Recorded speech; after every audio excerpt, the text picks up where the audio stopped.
Hello, my friends, and welcome to Contenders Trials EMEA. My name is Bull Skunk alongside Kenobi, and we are here with a couple of fantastic matches for you today. We're going to start off with VASTA taking on Vox Nihili. A little bit later on, we're going to see Hot Bath taking on Shoes Money Crew. Yeah, a lot of good games today, I would say, Bull Skunk, and I'm very excited to be here with you. I think this is going to be our first time casting together, Yes, so very excited about that myself. And for both of these teams, when we're talking about VASTA and we talk about Vox Nihili, this matchup in particular between both these teams is going to be kind of a fight for survival, right? Where this is VASTA Gaming is 0-3 right now, 2-9 record, not looking too good for them to get out of Trials completely, but if they win today, they can maybe sustain themselves and come back to Trials next month instead of having to go through Open Division. And for Vox Nihili, they're in that 4th spot right now, and they're in a place where if they win, they're able to keep themselves afloat, maybe try and contest for that 1st spot to get into actual Contenders proper. Yeah, Vox Nihili going to have to be perfect from here on out. Sitting in 4th place, they've got Hot Bath and Shoes Money Crew above them in the match we're going to see later on. Then they'll take on Hot Bath tomorrow. But if they can pull out both of those 2 victories, the stars align. There's still a chance for Vox Nihili to make it into Contenders proper. I'm anxious to see how they do here today. Like you're saying, VASTA looking for their first series win of the week, as they have struggled with that 0-3 like you mentioned. But yeah, it's a crew with a lot of synergy. They've been together, haven't made a whole lot of changes from either of these teams. One important change to note, though, is IDO coming over from Vox Nihili, now on the VASTA roster and taking on his former teammates here today.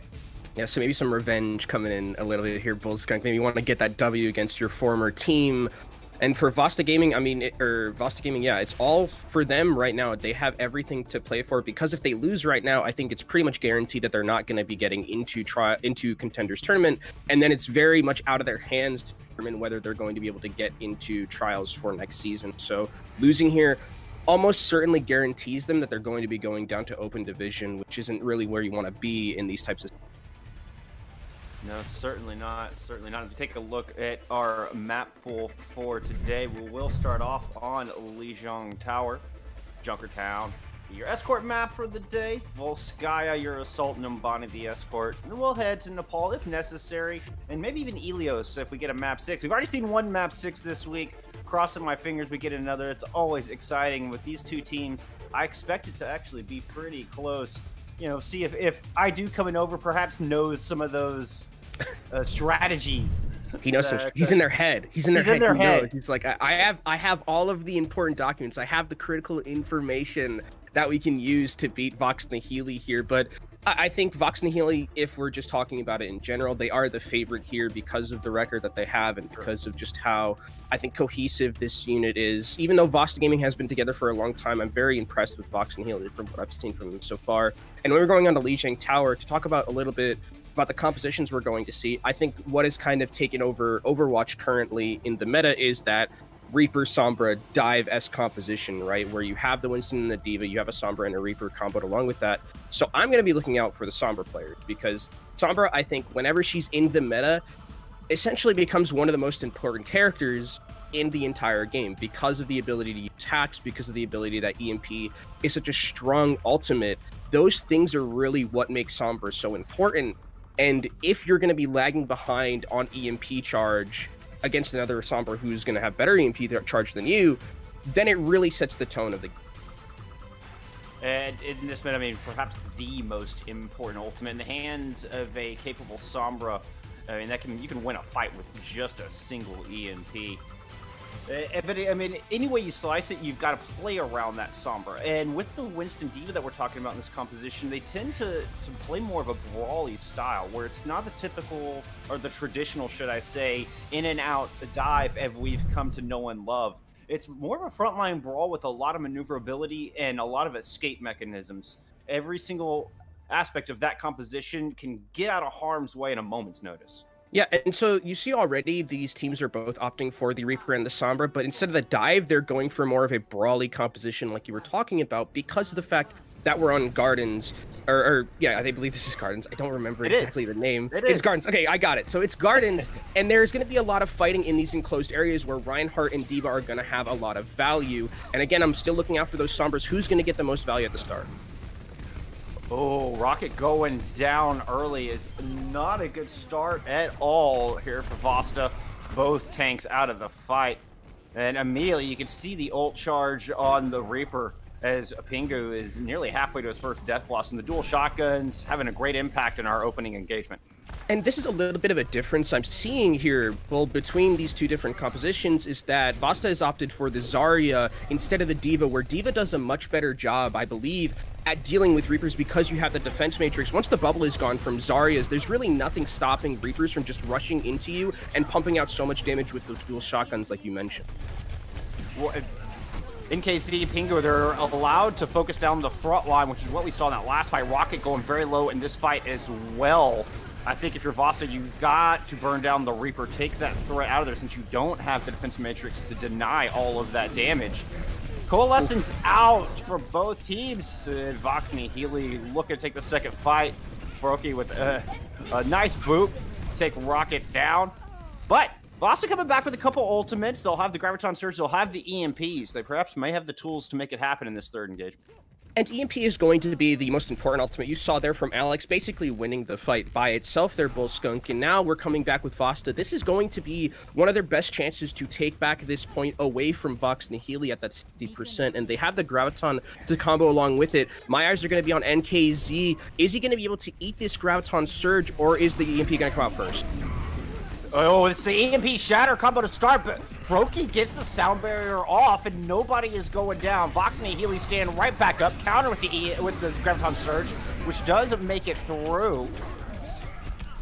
There comes the self-destruct from Vox and Nihili. That's going to pick off Snappy in the back. Primary source of healing gone. Alex free to take down the tanks from there. Now we're 85% and counting. It was a close one for VASTA, but no dice this time. They've got one last shot at this, and it's not going to be a very clean fight. Especially because they're walking into an EMP Bullskunk, and Vox and Nihili played that fight so well. Especially hats off to Froki, who dodged the EMP and let his team live with that sound barrier. 99%. There's the EMP, though.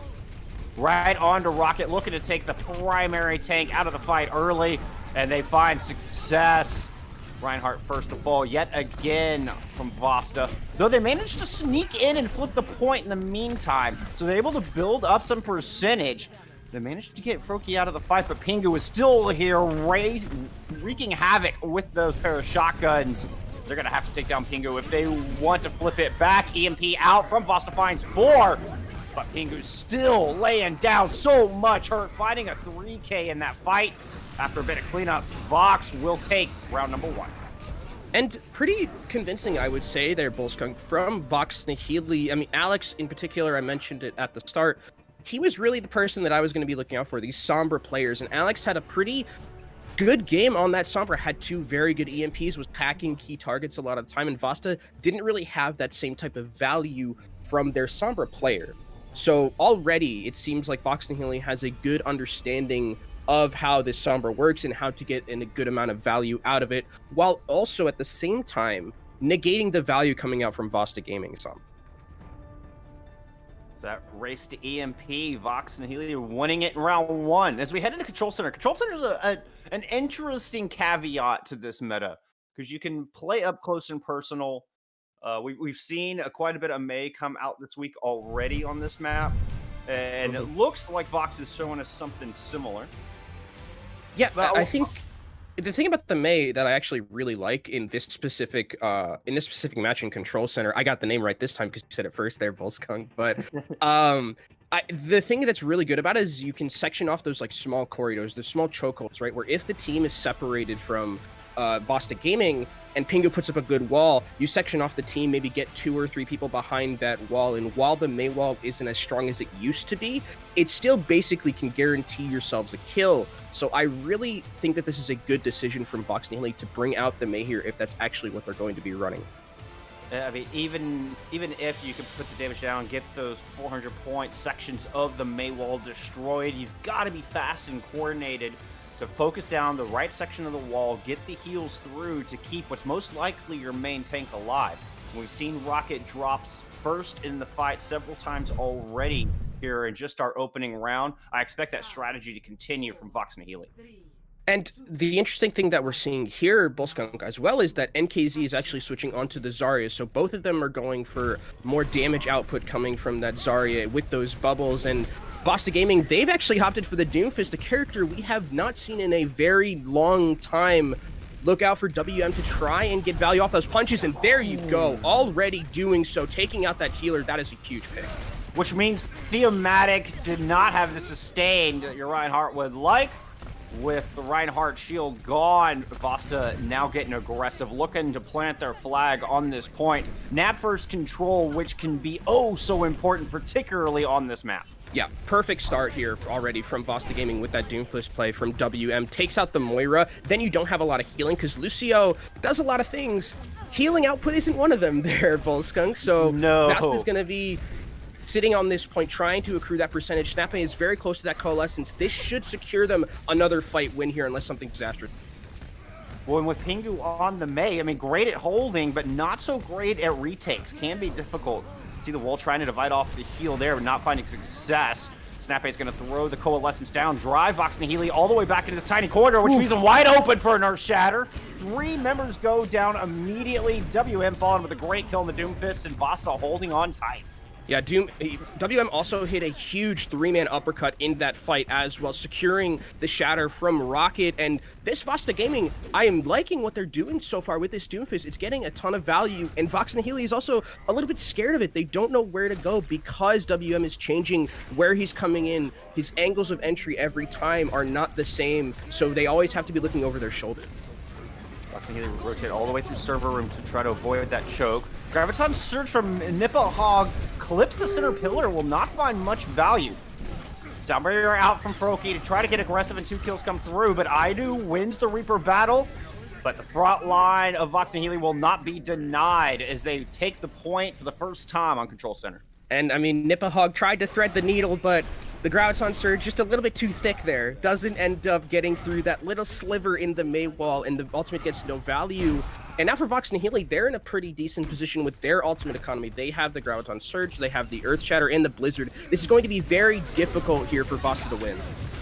Bring Blizzard right out. Aidu trying to counter with the Death Blossom, but gets frozen stiff. Now it's Alex's turn to lay down the double shotguns. After the dust clears, it's Pingu who's back in spawn. Thematic falls as Aidu gets in close and personal. Now, NKZ, the next in line. Aidu looking to take matters into his own hands. WM fallen, the Reaper picking up the slack. Coalescence out from that to try to buy as much time as possible. But VASTA will reclaim this point after a few key hammer swings. Of course, Thematic's going to try to come in, buy as much time as possible, but it's just delaying the inevitable.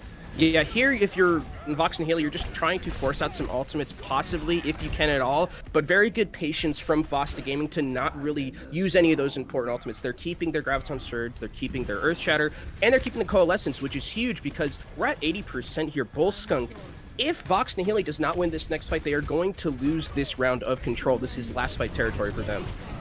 And to Coalescence start things off, VASTA have the Graviton Surge and the Earth Shatter in their pocket at their disposal whenever they choose to throw them out, but they don't even need it. 95%, both those key tank ultimates still available. 4 kills light up, and Nipahog on the Zarya, closing this thing out. VASTA sending this to round 3. And big props to WM on that Doomfist. I talked a little bit about it. He got so much value, and I think it really caught Vox Nihili off guard. Just from the start, he sets the tone by getting that kill onto the Moira, and from there, it looked like VASTA had complete control of that round on Control Center. And now we're going to Night Market, to our inevitable third map tiebreaker that we have on Control, and we aren't going to be seeing the Doomfist, obviously, because it's not as in closed quarters, and Doomfist isn't really as strong as he was when he was played on these maps all the time. So we're going back to the Sombra, and this is where Vox Nihili, I think, looked a little bit better than VASTA when they played this mirror-esque matchup, because Nipahog is going to be on that Zarya, and NKZ is going to be on that D.Va, and D.Va can negate a lot of what Reaper wants to do in these brawly-type situations. A key difference in that off-tank role we mentioned in round 1, anxious to see how it plays out in round 2. Pingu's able to take down Rocket as once again we see Vox Nihili focusing down the front line, making sure that there's no shielding, no main tank to anchor down VASTA in this very important opening engagement. with that priority pick. Vox and Nihili should pick up first control. Yeah, VASTA just going to go ahead and soft reset here a bit. And even though they got NKZ out of mech, which I like, they're targeting the D.Va, it's still Vox Nihili who has the sustain to win the fight. Froaky's going to go down to Froaky's going to take down WN. That means the Sombra's not going to be on the field to accrue that EMP charge, and Alex is just going to run away with it. 75% and counting towards Alex's EMP. Snap it, throw it on a Coalescence. It's going to escort the rest of VASTA in, allow Rocket to find that pick onto the D.Va, which means should be able to get that extra damage down freely. With that, VASTA have really claimed this control point back. It just took that one key pick onto NKZ. And I also like what VASTA did there, understanding that Alex has gone back and defocused. Oh, WM, that's not good. He gets hacked. He's going to be, again, so far behind. Now Alex can come into this fight. EMP is available. There's the grab. Coalescence down. It's not in time to save Froaky. EMP does come through and find 4. But the follow-up not quite there. Pingu looking to bring this thing back, and the Coalescence will pick up Rocket as well. So it's a 3v3 on the point. The Illmatic's able to get that clutch pick onto I-Do. And Vox Nihili flipping this point right back over. Yeah, I-Do definitely going to want to have that one back for this next fight. Yeah. Death Blossom gets no value whatsoever, but luckily VASTA finally are going to have this EMP from WM, combo it along with their support ultimates. This should be a fight win, but Froaky has that sound barrier, Bull Skunk, and if he can dodge this EMP, that's really what Vox Nihili needs to win this fight. EMP out, finds the front 3. Froaky does indeed dodge it and get the Sound of Life onto his team. You see VASTA kind of slow pushing here, not finding the value they quite wanted off the EMP. Self-destruct out, that will get shielded up, but MVP got into tight, or shattered down. Pingu with the follow-up finds a pair. Vox Nihili 71% and counting, holding on at this point. And at this point for VASTA Gaming, it's going to be last fight for them. They need to win this next fight, or else they're going to lose this first control map. They have the sound barrier, but not really much anything to talk about. Nipahog can potentially get this Graviton Surge, but he's going up against a Coalescence and a D.Va, so he has to account for both of those scenarios when he looks through the Eye of Agamotto.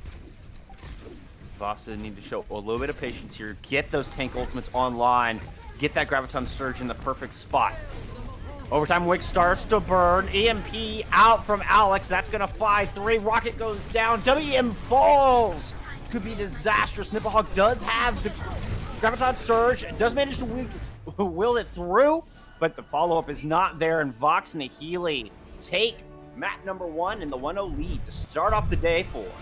And it was actually pretty close, I think, for when we went to at least Control Center, where it was like very much VASTA Gaming had this plan of using the Doomfist as a little bit of a wrinkle in their composition that I think Vox Nihili wasn't ready for, Bull Skunk. But then when we went to the mirror, I really, really like the decision from Vox Nihili to run the D.Va because of the way that it really hinders the Reaper, and it really let them get so much space for their Sombra, for the Reaper of their own. I think that was really important when we talk about the difference between the Zarya and the D.Va, is that it really hinders a lot of what the Zarya wants to do and what the Reaper and the Sombra also wants to do. Because you have Defense Matrix. Defense Matrix, one of the most busted abilities in the game. If you really think about it, it can deny ultimates, it can deny shooting. It is just an insane cooldown ability, and it was used very well as well from Vox's side. So I think going into these next matchups, I wonder if VASTA is going to maybe switch up their playstyle a little bit, try and match the D.Va, or if they're going to keep on the Zarya and maybe use the Sombra to really hinder that D.Va's play. Start hacking the D.Va as much as you can and seeing if you can get that out of mech and then going in pushes. Well, it creates a tough choice. If you're focusing down the D.Va, you've got the Reaper right there putting so much damage down on the front line and nobody there to deny it. So it becomes a difficult choice. You're going to have to burn the D.Va down a little bit quicker, get NKZ out of that mech as quick as possible. Otherwise, they're just eating too much damage and not able to get enough work done, not able to keep Rocket alive through a lot of these fights. Either the focus fire needs to be better or it needs to be more decisive, one of the two.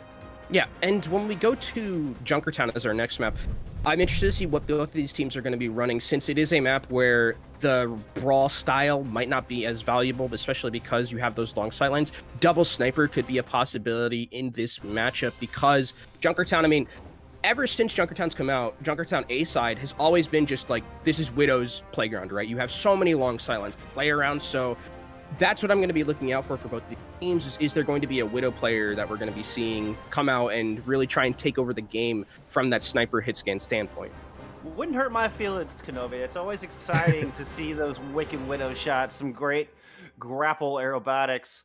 I think it could also open the door for a little bit more change as well. Possibility to see a little bit of the Winston perhaps coming in, as you do have a lot of room to work. VASTA going on defense to start. So VASTA opting here for not any type of sniper play. So it looks like these two teams are going to be sticking more towards that double or the rush style of composition. And with this composition for VASTA, you can play very up close. So I like what they're doing right now. They're trying to get this close angle here and close hold and try and brawl it out and see if they can really take some time off the clock for Vox Nihili. Because if they get a couple of picks, they can hold here for about a minute or so. And even though they're feeding over some ultimate charge, maybe it's going to be worth it in the long run for the time. But Theomatic here, this is really smart. He has the hog. He's ready to see someone come out, and he's ready to hook someone. Nice switch. Yeah, he's going to swap it off at the last second. I love that strategy myself. I've seen, just a quick Orisa hog out of the gate to try to find that opening pick. But they're just going to brawl it out at the front door. And once again, Rocket the first to fall. You can see the entirety of Vox Nihili turning their attention onto the large German Crusader. Vendetta's managed to work his way around to the flank, and there's just no answer for the Reaper right now. Vox Nihili build up a lot of ult charge to get the cart rolling. Yeah, I mean, you even saw it there. Nipahog gave the bubble to Rocket, but Rocket just gets bursted down by the close range Hellfire shotguns of the Reaper. There just isn't that same type of heal that you have with the Diva when it is a Zarya. And now it's going to be Vox Nihili in total control of this point here, in total control of the ultimate charges. We're going to get this second clash down by the Mega. Vendetta subbed in for Pingu coming into this fight, so Vox Nihili wanting to shake things up just a little bit. So far, it's working out well. Alex, 84% for the first EMP.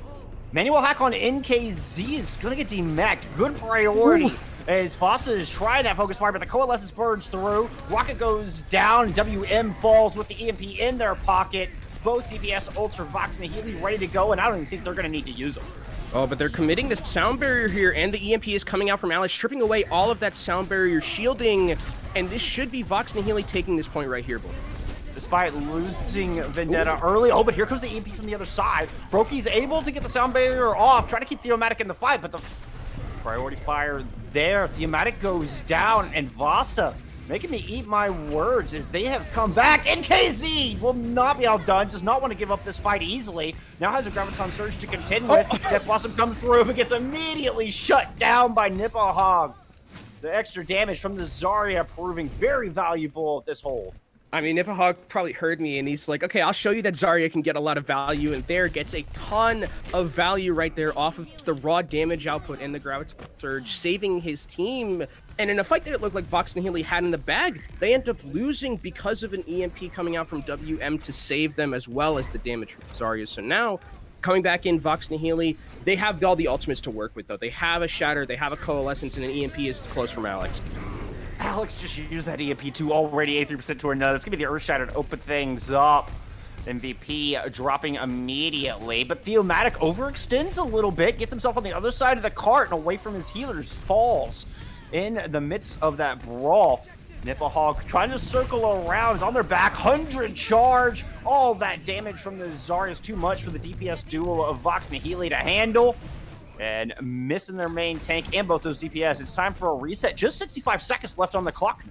And I really like what WM has been doing and how VASTA has changed their playstyle a little bit. They are really just focusing down that Diva, not letting NKZ get value. You can see WM is playing more with his team instead of trying to flank around, and he's building up that EMP. It's gonna be a 4-man EMP from Alex, but the counter EMP is there. Both finding tons of members, no cooldowns available for a few seconds from either team, and Theomatic fighting the business end of I Do shotguns. Now a Coalescence coming in from Snap A, driving Vox Nihili all the way across that big open area of Junkertown.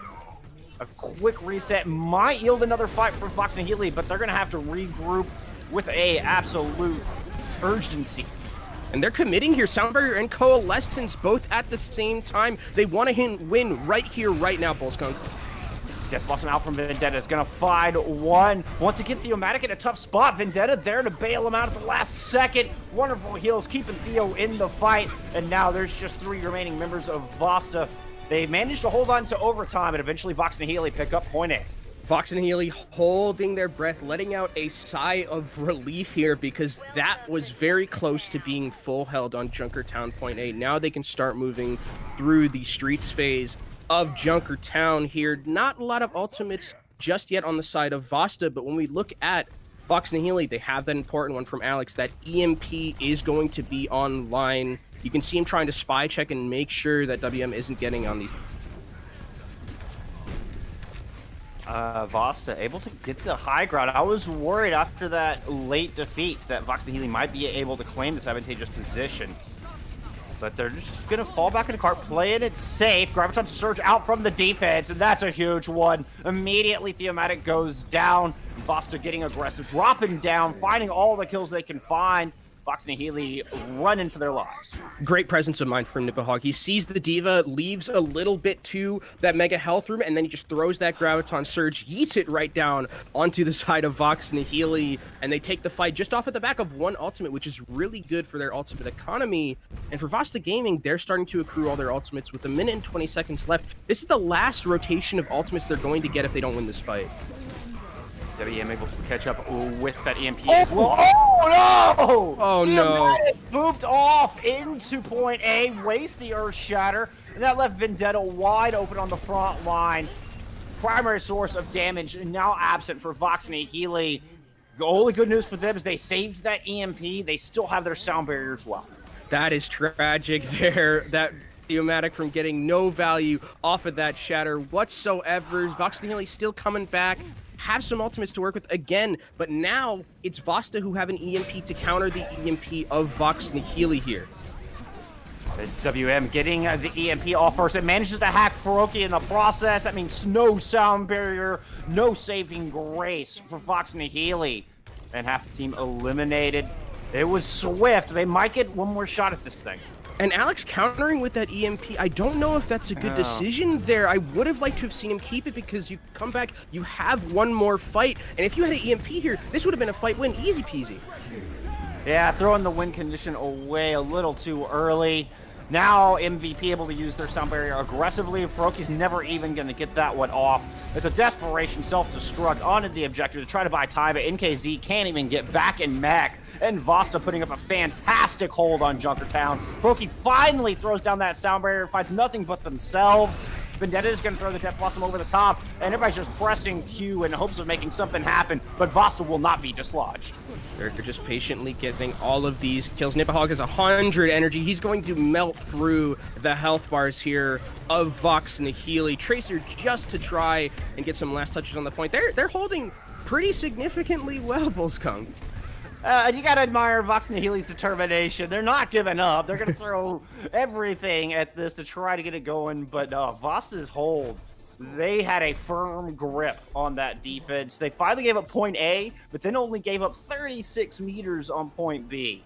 And what I really like specifically about what VASTA has been doing in this matchup so far, or at least in this, they've been really good at basically making plays that Vox and Nihili aren't really expecting, right? Like Graviton Surge from like the top rope. No one's expecting a Graviton Surge to come from the high ground like that, right? They're making those aggressive plays like at the end when they had that EMP and they went in, forced out the counter EMP from Alex, who got a little bit frazzled, I think, and thought they could win that fight. But making plays like that where the enemy team isn't really expecting it, right? That's really something pretty cool about what I've seen from VASTA doing so far, is they're taking the fight to Vox Nihili and not letting Vox Nihili fight on their own terms. They're like, we're going to fight you here, and you are going to take this fight the way we want it, not the way you want. Which is exactly what I see from the defense. The defense typically, you don't get to choose where to fight. You don't get to choose when to fight, excuse me. But VASTA, like I said, taking it on their own terms. And MVP on this Lucio, I mean, what a heads-up play, knocking Theomatic off the side, denying that Earth Shatter. That was awesome. Beautiful sound barriers in that as well, using them aggressively, especially with Alex kind of throwing away the EMP, MVP was able to bolster his team and get in a very aggressive stance. Speaking of aggressive stances, Vox Nihili holding up close. No composition swaps from either side. Yeah, and it doesn't go as bad as it went for Vox Nihili's full hold, VASTA's full hold, where they lost someone almost immediately off of the bat. They are able to hold here a little bit, start taking some percentage off of that clock, or taking some time off of that clock, rather, not percentage. This isn't control. This is something else, and we're just waiting patiently for both of these teams to make an engagement, and that's a really good hack from WM. And a priority pick finding Alex, but Rocket does go down early. 5v5, WM finds Nat as well. So nobody's looking at the summer. Is she shooting while invisible, Kenobi? Like, nobody was paying attention to WM. They just move into the back line and take down nearly half the team. And WM is farming his EMP right now off of Vox Nihili, 83%. And if you look on the other side, Alex, not even 50% to his. So VASTA coming out the gate strong, have the EMP advantage in this next fight as well. I like what they're doing. They're playing aggressive here, making sure they can get as much cart progress as possible without taking a fight. And this is not going to be looking good for Vox Nihili here. Alex has to make something incredible happen with his EMP charge, but I hear WM on the flank. Here he goes. He has a lot of them clumped up. He's stalking. He's got 4 in his sights. Here comes the Coalescence. Chase back into the Mega Room. Graviton Surge to hold him in place. And WM doesn't even have to press Q. The Death Blossom comes out from Vendetta, but it's not anywhere close to enough to hold for Vox Nihili. And VASTA Gaming... Oof. It's so smart. This is so smart what they're doing there. They just use the Graviton Surge and keep every single other one of their important ultimate abilities. Vendetta's going to TP onto the point to try and get some damage. Theomatic falls early in the fight. Coalescence out. They're trying to move across. The Earth Shatter comes down. EMP from the other side finds nearly the entirety of VASTA. Rocket falls, so both primary tanks missing. VASTA's just going to go ahead and reset. They're not going to try to extend this one out. And while VASTA had a really good start to that round, right, where WM was farming that EMP incredibly fast and getting it much faster than Alex did, I think they waited just a little bit too long. I would have liked to have seen them have that aggressive style where they say, we're going to take the fight first with that EMP, but Alex comes back and basically says, no, you don't get to do that. My EMP is going to be better than yours. And they win the fight off the back of that. And now we're going in. Vox Nihili still on this defense. They have a Shatter and a Bomb to work with, but they're going up against Cole. Self-destruct to start things off for NKZ. IDU throws down the Death Blossom, but unfortunately IDU's the only one dying in that exchange. And this is, I mean, Volkswagen, this is not looking good right now for VASTA. They have only a minute left. They just have the Coalescence currently to work with. WM has been farming up this EMP pretty quickly, and he's going to have it for this next fight, but Alex now has gotten back into the lead and has his, so this is going to be a very scary fight for VASTA. Nibelhog and this Graviton Surge could be the difference maker.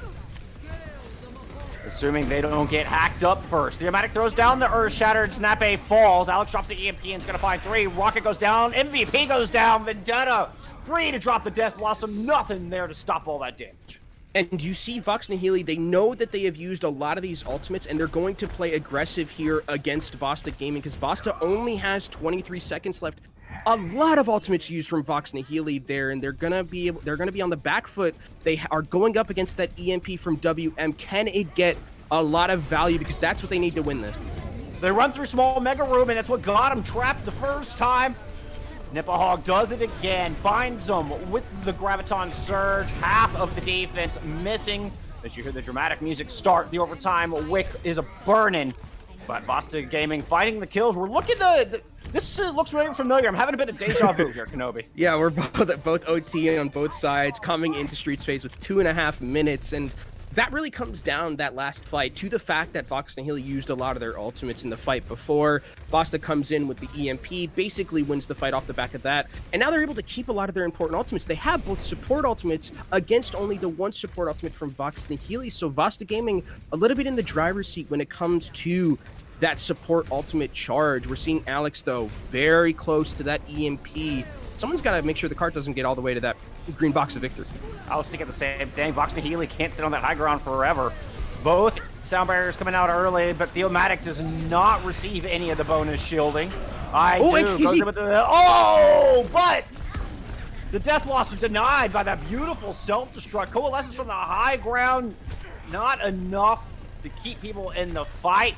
Nipplehog doing his best to build up towards our Graviton Surge. 90 seconds on the clock. VASTA still has a couple more shots at this thing and not very far to go. That is a huge clutch from MKZ, but Vox and Nihili have to be perfect for these next few fights, Bullskunk, because if VASTA wins, they are going to take this map here, and we're going to be tied up in this series. EMP is available for both sides. No support ultimates, though. Oh, aggressive EMP Shatter combo wipes VASTA clean. My goodness, that was fast. That was fast, but maybe a little bit too fast there, where they didn't take a lot of time off the clock. So VASTA Gaming is going to get another couple of shots at this, and their EMP is available now. The good thing is that Vox Nihili has let Froakie farm up a little bit closer towards this sound barrier, but he has to get it before this EMP and Graviton Surge comes out, or else NKZ has to eat it. You can win all the fights you want, but it's the final fight that matters most. Vendetta fallen early, but VASTA's missing Snapper. They don't have the extra heals of that Moira. Will they have the sustain to push this thing home? Vox and Nihili trying to press on the high ground, but they're not able to find much. Throwing down the sound barrier early. The EMP has already been spent. Shatter comes through. Theomatic goes down. Rocket finds the kill. Nipplehog just sitting on the high ground, burning him down from above. A Rocket swings with the hammer, pushing the cart in, and we are tied up going into the half. VASTA Gaming looking much better, I would say, in that matchup than they did on Control, especially in the mirror, where it seems like now VASTA Gaming has a good understanding of how to beat the D.Va composition that Vox Nihili is running with the D.Va. They have been doing such a good job of making sure NKZ isn't really getting as much value as he did in those close quarter combats when we were on Control. So now I think, and Nipplehog as well, also, credit to him. I was a little bit skeptical of the Zarya, but as you can see, Nipplehog had 50 high energy eliminations, which is quite a lot, especially with how short that map went realistically, where we didn't even see the third point of it. So I think they've kind of figured out a way to make this Zarya work, and it's working really well for them on that on this second map. The Graviton Surge was instrumental for VASTA to take point A. Two key ultimates inside the tiny mega room. Vox and Nihili got themselves clumped up once and got team wiped, and then for their final hold, they choose to run through that small room again, not keeping track of that Graviton Surge, and it bites them twice. VASTA able to take it all the way home. Well, we're gonna take a go ahead. No. Oh yeah, sorry. I was just gonna say. No. I think it is really cool, like the adaptation that we saw from VASTA Gaming's perspective, where VASTA Gaming, it looked like they couldn't really figure out the D.Va in the first map, where Vox and Nihili was getting a ton of value out of it, and then we come to the second map and it looks like a completely different game. So full hats off to VASTA Gaming and their entire roster for making that look a lot better than it did on. We'll see if they can keep the momentum up when we get back from the half. We're gonna find out which one of these two teams can take the lead. Y'all don't go anywhere.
Well, welcome back, my friends. We're here for the second half of VASTA versus Vox Nihili.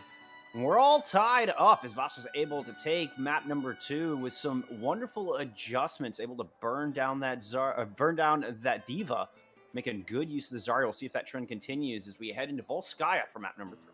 Yeah, it looks like Zarya was the one, I think, burning people down in that last matchup, specifically Nipahog, putting them in the microwave, I would say, with the charge that he was getting and with how much value he was getting off those bubbles. And it seemed like every time the producer was switching to his POV, he was at like 100 charge. So it was getting a ton of value, and I was a little bit skeptical coming into that matchup, especially after the first one. But what we saw in that second map, I like the way that they adjusted and they're playing the Zarya now. So we'll see what happens on this matchup. Don't expect necessarily the compositions to change itself. I think it's probably going to be the same thing, especially if when we were on Junkertown, we didn't see Widow, which is usually one of those maps where you see some Widow play. Here, I don't expect it if they're going to be playing the same probably composition that we've been seeing them play throughout this brawly style with the Sombra and the...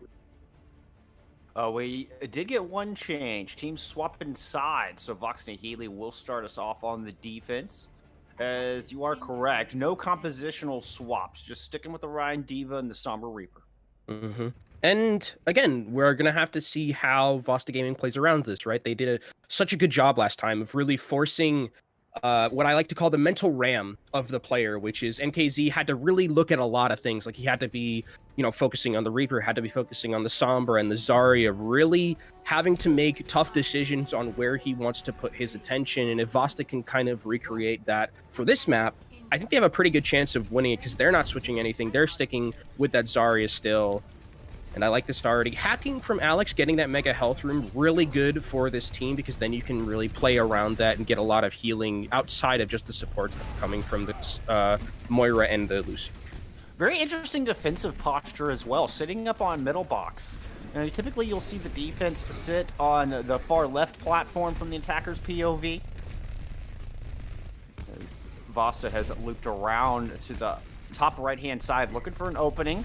Not finding a pick, but they're just going to go ahead and force the issue. Drop down onto the point. Vox Nihili returning in kind. Looking to get aggressive, put that pressure down onto Rocket. Good bubble.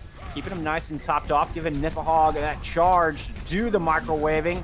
And NKZ falls, or at least gets demeched. Coalescence coming out, keeping Rocket in this fight. And that's another thing they have adjusted very well, doing a much better job of keeping the main tank alive. Theomatic with an early Earth Shatter, but it finds nothing but shields. And Vox Nihili struggling to get themselves back on this point. It's and VASTA. Alex. Yes. Alex does the EMP. It's coming out. Oh, it's 5. It's 5. And Snappy immediately falls. Vox Nihili looking to get right back into this thing. Vendetta does eventually take Rocket down, and the defense will hold. They did not give up any permanent progress. And I really liked how both of those teams played that. This is actually some really good Overwatch coming out from both of them because the way that VASTA started that fight, I really like the aggression that they had getting onto point first and taking the initiative to Vox Nihili. But Vox Nihili played around that aggression so well, waited for that EMP to come out from Alex, and then they took the fight win. But now the shoe's on the other foot here, Bullskunk. VASTA's coming in. EMP is available. Graviton Surge is as well. This is going to be very difficult for Vox Nihili. The Death Blossom for them to open things up. EMP Sound Barrier in response. Froki's able to stay out of harm's way, get the Sound Barrier up at their own, and Vox Nihili's going to retreat back into that hacked Mega Room. See if they can utilize some of that extra health. At NKZ gets demeched early once again, now deleted. One-man advantage. Graviton Surge still at the ready for VASTA as Vox Nihili drops back onto the point using Coalescence, but Theomatic falls. Wonderful focus fire takes the main tank down, and with both their tanks absent from the fight, VASTA should be able to clean up from here. Yeah, Alex had EMP, and I like the patience that he used not using it in that last fight where he could have very easily said, I want to make the hero play, but no, he holds it for this second point, and now he's going to be able to stop the snowball from VASTA Gaming as they come into the second point, because it's going to be very difficult for them to win this fight through an EMP like that. VASTA looping around left-hand side. Alex doing the stalking, drops the EMP, finds 3. Rocket's hacked up. Graviton Surge tried to respond, but there's just no follow-up. Everybody, no cooldowns to use, and the defense of Vox Nihili will stall this thing out, stop the snowball. And there it is, that the EMP really gets a lot done here. This is also a really nice stagger as well on the Snappy, taking as much time as possible off of that clock. And it seems like we're going back and forth a little bit here, Bullskunk, where one team has an EMP, they win the fight. The other team has an EMP, they win the fight. And now it's VASTA Gaming who's got the EMP on their side with WM. He's hit some pretty good ones in the past. I wonder how Vox Nihili is going to play around this one. Froaky's very close to that sound barrier, and he's going to have to not be in the sights of that EMP when it... Love the positioning from Vox Nihili here as well. They're going to go ahead and drop down. There's the EMPs. The Shatter come through. Death Blossom will be the one to combo this time, and Alex falls. Not able to build up any more towards an EMP of their own. Could be instrumental in VASTA taking this point. Coalescence Self-Destruct able to combine for a pair of kills. Only 4 members of the attacking team left, but it's enough to start getting some progress built. NKC deleted. Froaky falls to a big hammer swing from Rocket. Vendetta's made a swap over to the farm, but there's an Earthshatter from the other side. Rocket will eventually go down, which means a sustain now absent for the attacking VASTA. Once again, Vox Nihili coming through at the final second to not allow any permanent progress. Vox Nihili clutches it out when it matters most. And again, you're right, no permanent progress, which is really unfortunate if you're a Vox Nihili, or if you're a VASTA fan, where they were so close to getting that first tick, and that tick could mean the difference between winning and losing the map. And you can see VASTA Gaming in the lead a little bit when it comes to those ultimates, those key ultimates like the Sound Barrier and the Graviton Surge. No support ultimates to deal with it from Vox Nihili. So that means that when this Grav comes out, it has to be on NKZ to eat it. He has to make sure he is checking that Zarya and doesn't get demech before it comes out. And they're able to use that Sound Barrier aggressively push in. And Earthshatter didn't drop from the other side, finding both supports, but the extra shielding enough to at least get them the opening pick. Graviton Surge there is going to hold a few. A lot of that damage getting blocked. Thematic will eventually go down, and WM drops the EMP on the point, finding 2. Alex returning on the Tracer to try to help stall, but the Death Blossom is big! 3K Death Blossom. I do falls into the 4th, taking Vendetta out of the fight, looking for the 5th. Rocket stealing that 5th kill, but it's VASTA Gaming stealing some percentage. They are going to have some stall picks here. There's the Hammond, but nice boop takes him off, but they get the people back on the point to contest. Earthshatter down. It's going to fly 2. Just 5 precious percent left for VASTA to pick up. WAM able to hack and delete the primary stall character of the Hammond. It's just Vendetta left on the point. Doesn't last long. Once again, Nipahog at 99 charge. It's 190 DPS. Beaming down that Diva. Beaming down Froaky on the Lucio. Now Graviton Surge out to hold the rest of the point. VASTA Gaming will complete point B. 48 seconds left in the time bank. And someone I have to give credit in these last couple of fights, or just this map in general. WM has been having a phenomenal Sombra. Like, it has been incredible how much value he's getting off of this Sombra. He's taking it to Alex. He's getting key hack targets like that last fight where they need to get that Graviton Surge out. He hacks the Diva. It's the freest grab Nipahog is ever going to see in his life. So full credit right now to WM on that Sombra play. And it's really setting the tone for the rest of VASTA Gaming. And they take second point with 48 seconds, not the greatest of time banks. We've seen, 5-minute time banks on this map. So, you can always do better, but it's still pretty good. You finish the map and the win condition is set for you. Just hold them. We'll see if they can keep Vox Nihili from completing point B. VASTA looking to take the 2-1 lead, go to match point as they try to get their first victory of our week of trials. Seeing VASTA Gaming making, okay, so this is a little bit of a different setup. I said that at the start we were just probably going to see more of the same, the rush composition, but VASTA Gaming opting for the Widowmaker and the Echo here, which I actually really like, because if you look at Vox Nihili's composition, realistically there isn't a hit scan threat that's going to be able to deal with an Echo in the air like that. So this Echo is going to get a lot of free range damage down onto the ground rush composition of Vox. They've also made a swap in the support roles to help keep WM in the fight, doing as much damage as possible. Some big antis saw good purple to start things off. Man, that could turn the tide. Oh, what a beautiful shot from I Do. Finding Nat. And primary sources staying absent for Vox and Nihili as they're trying to push through the small garage. I think they're just going to reset and get that healer back in the fight. Yeah, Vox and Nihili has to be very careful around these sight lines now, and I like what WM is doing here. He's going to be going to scout for that Moira, actually going to be taking it back into that small room, but the Moira has to get back to her team somehow. I think she may even have to use Fade just to regroup with the team and burn that cooldown. Nice rotation from Vox and Nihili. He's going to catch up with their Moira, regroup, get a full 6, attacking onto point A. They're going to loop all the way around, challenge the high ground, try to force VASTA down. NKZ demeched immediately as VASTA keeps that focus fire going, but Rocket and Snape go down, but WN steps right back up, picking up the slack, finds a 3K in the mix. Alex does take IDO out of the fight, but Vox and Nihili does not have enough reinforcements to stick around. And the rest from Snappy means that both of the supports are still here for VASTA Gaming, so they have the sustain to kind of deal with the push that's going to be coming from Vox and Nihili since they have those closer spawns. Also, WM close towards that duplicate, definitely expected to go on that Winston, get that Primal Rage and that huge health bar to continue to elongate these fights. Vendetta come through with a pulse bomb. Oh, it's WM finding Nat to start things off once again. The pulse bomb does land and take Rocket out of the fight, who is 5% to that Primal Rage. Main tank missing for the defense. Primary healer missing for the offense. WM receives the nano boost. All that extra damage from an Echo is going to enable them to take Theomatic down. Oh, NKZ, so just a speck of health for NKZ. Gets demeched in the end. And the defense of VASTA hanging on tight.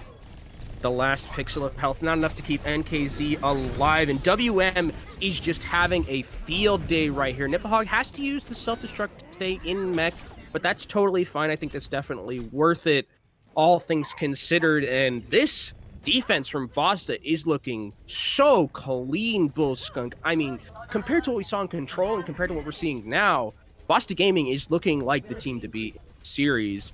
But don't count Vox and Nihili out just yet. They have a lot of ultimates to work with coming into this now. Yeah, particularly Alex has that EMP. Throwing a little stamp up, big smile from Sombra on the wall in anticipation of things to come. Going around trying to find the primary target, but on the entry, Theomatic goes down. Rocket using the Primal Rage in that tiny room. Able to put some hurt down into NKZ. Opts to get out of there, pick up the squishies, peel for the rest of the team.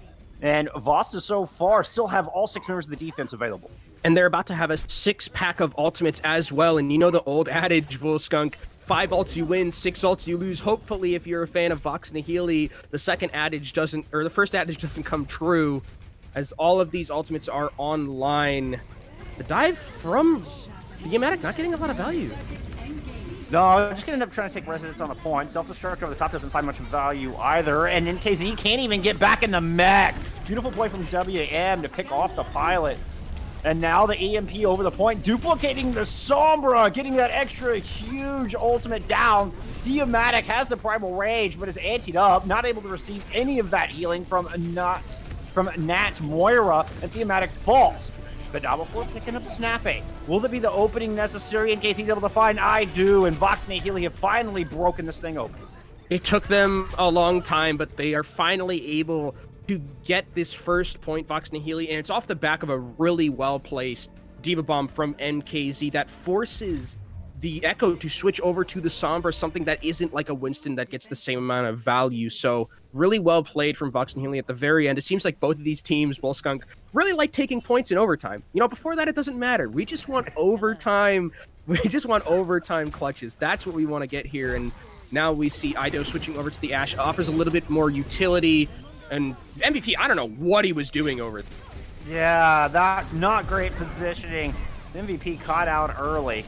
Vox and Nihili did spend all 6 of their ultimates to take point A. Vendetta's able to build up towards a self-destruct. Rocket finding 2 kills early. The bubble barely missed that self-destruct from VASTA. Could have been dangerous. It's Rocket, the one that they need to watch out for. IDO with a nice headshot onto Vendetta to close this thing out. Oh!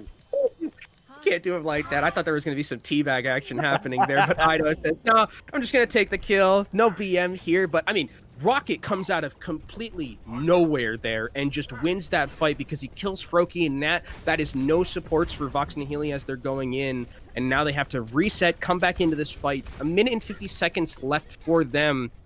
EMP very soon for Alex, and we know EMP, Bullskunk's one of those ultimates that, if used correctly, as we've seen throughout the series, you just win fights basically off the back of that alone. And without a Lucio, there's really not an instant answer from VASTA. It's just going to take some excellent positioning.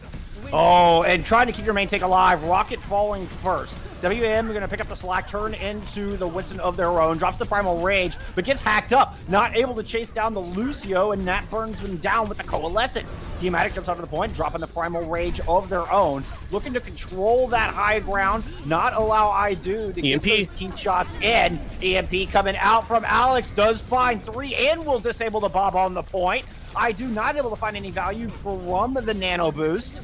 And Vox and Nihili starting to claim some ground. They're going to drop that self-destruct just to buy some space, get all of their members onto the objective. Vendetta finds the kill onto WM. IDO on the ground now. Try to see if they can bring this thing back, but Thematic will be the Winston that will not be denied this time, saying that they can hold their own on the Scientist as well. And Vox and Nihili will eventually pick up point B, but oh man, look at these time banks. It's so close. This series, in general, Bullskunk, has been so close between both of these teams. It's really fun Overwatch that we're seeing, and I think they've both played incredibly well. We've seen some different wrinkles in both of their in at least VASTA's composition, bringing out the Echo. I really liked that. We saw a little bit more dive there. Both of these Winston players, between Rocket and Thematic, had a lot of really good pop-off moments there that clutched out wins for their teams, and now with a minute basically for both of these teams, 6 seconds realistically isn't going to make too much difference. No. So it's the same amount of fights probably for both of these teams. And I wonder on the defense, is VASTA Gaming going to opt for, again, that Echo composition? It looks like no, they're just going to stick to the tried and true. What's best right now is that composition with the Rush, with the Sombra Reaper. And for Vox Nihili, I expect them to come out, like scout with the Sombra, and then they probably go back and switch to the Rush of their own, because this composition that Vox Nihili has is built in basically only for dealing with the dive that VASTA Gaming. And I mean, going back over to this composition, there's not a whole lot of good dive targets, right? It's gonna be tough for Thematic and Vendetta to really lock anybody down, because VASTA's just gonna stay in a nice clump, and it'll be difficult to find picks with this current composition. We'll see if they make some swaps. Yeah, they're going to go back here. So if they go back here, they scout it out.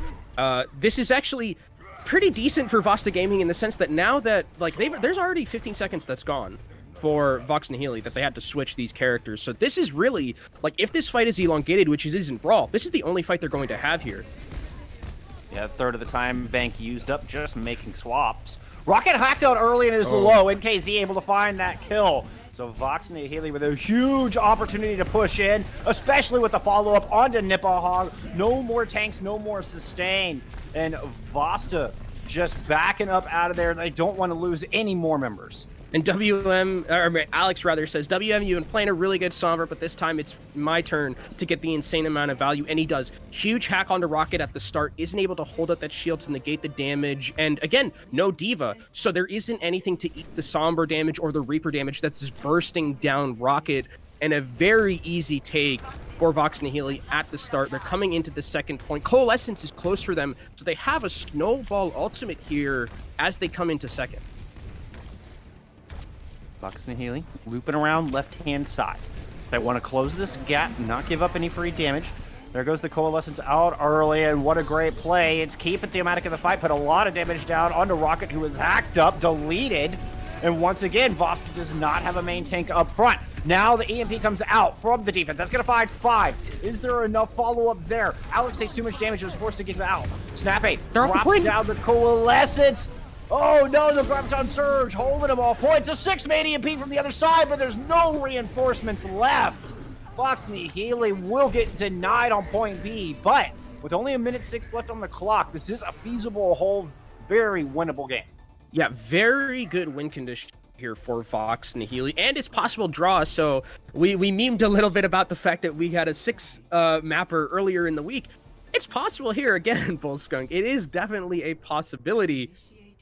But it has to be off the back of VASTA Gaming taking this first point away from Vox Nihili's defense. And for Vox Nihili, all you got to do, you just have to hold right here, and you're going to be taking a 2-1 series lead going into. And the momentum just seems so important in these matches. I think Vox and Nihili, they don't want to draw. Of course, they want a hole right here and now. And I'm not expecting any swaps. Both teams showing us the tried and true. Of course, VASTA have 30 seconds to change their mind. We'll see if Vox and Nihili chooses to hold up close or if they're going to try to sit back and control the high ground around the objective. Yeah, we did see Vox Nihili on their defense, the first one, where they took the high ground away on this little enclosure, and it looks like NKZ is just going to be holding it himself this time, not the party that we saw on that first defense. And again, no, there's Thematic joining, so it's not a solo party, you know? He's got a date to the prom. Gonna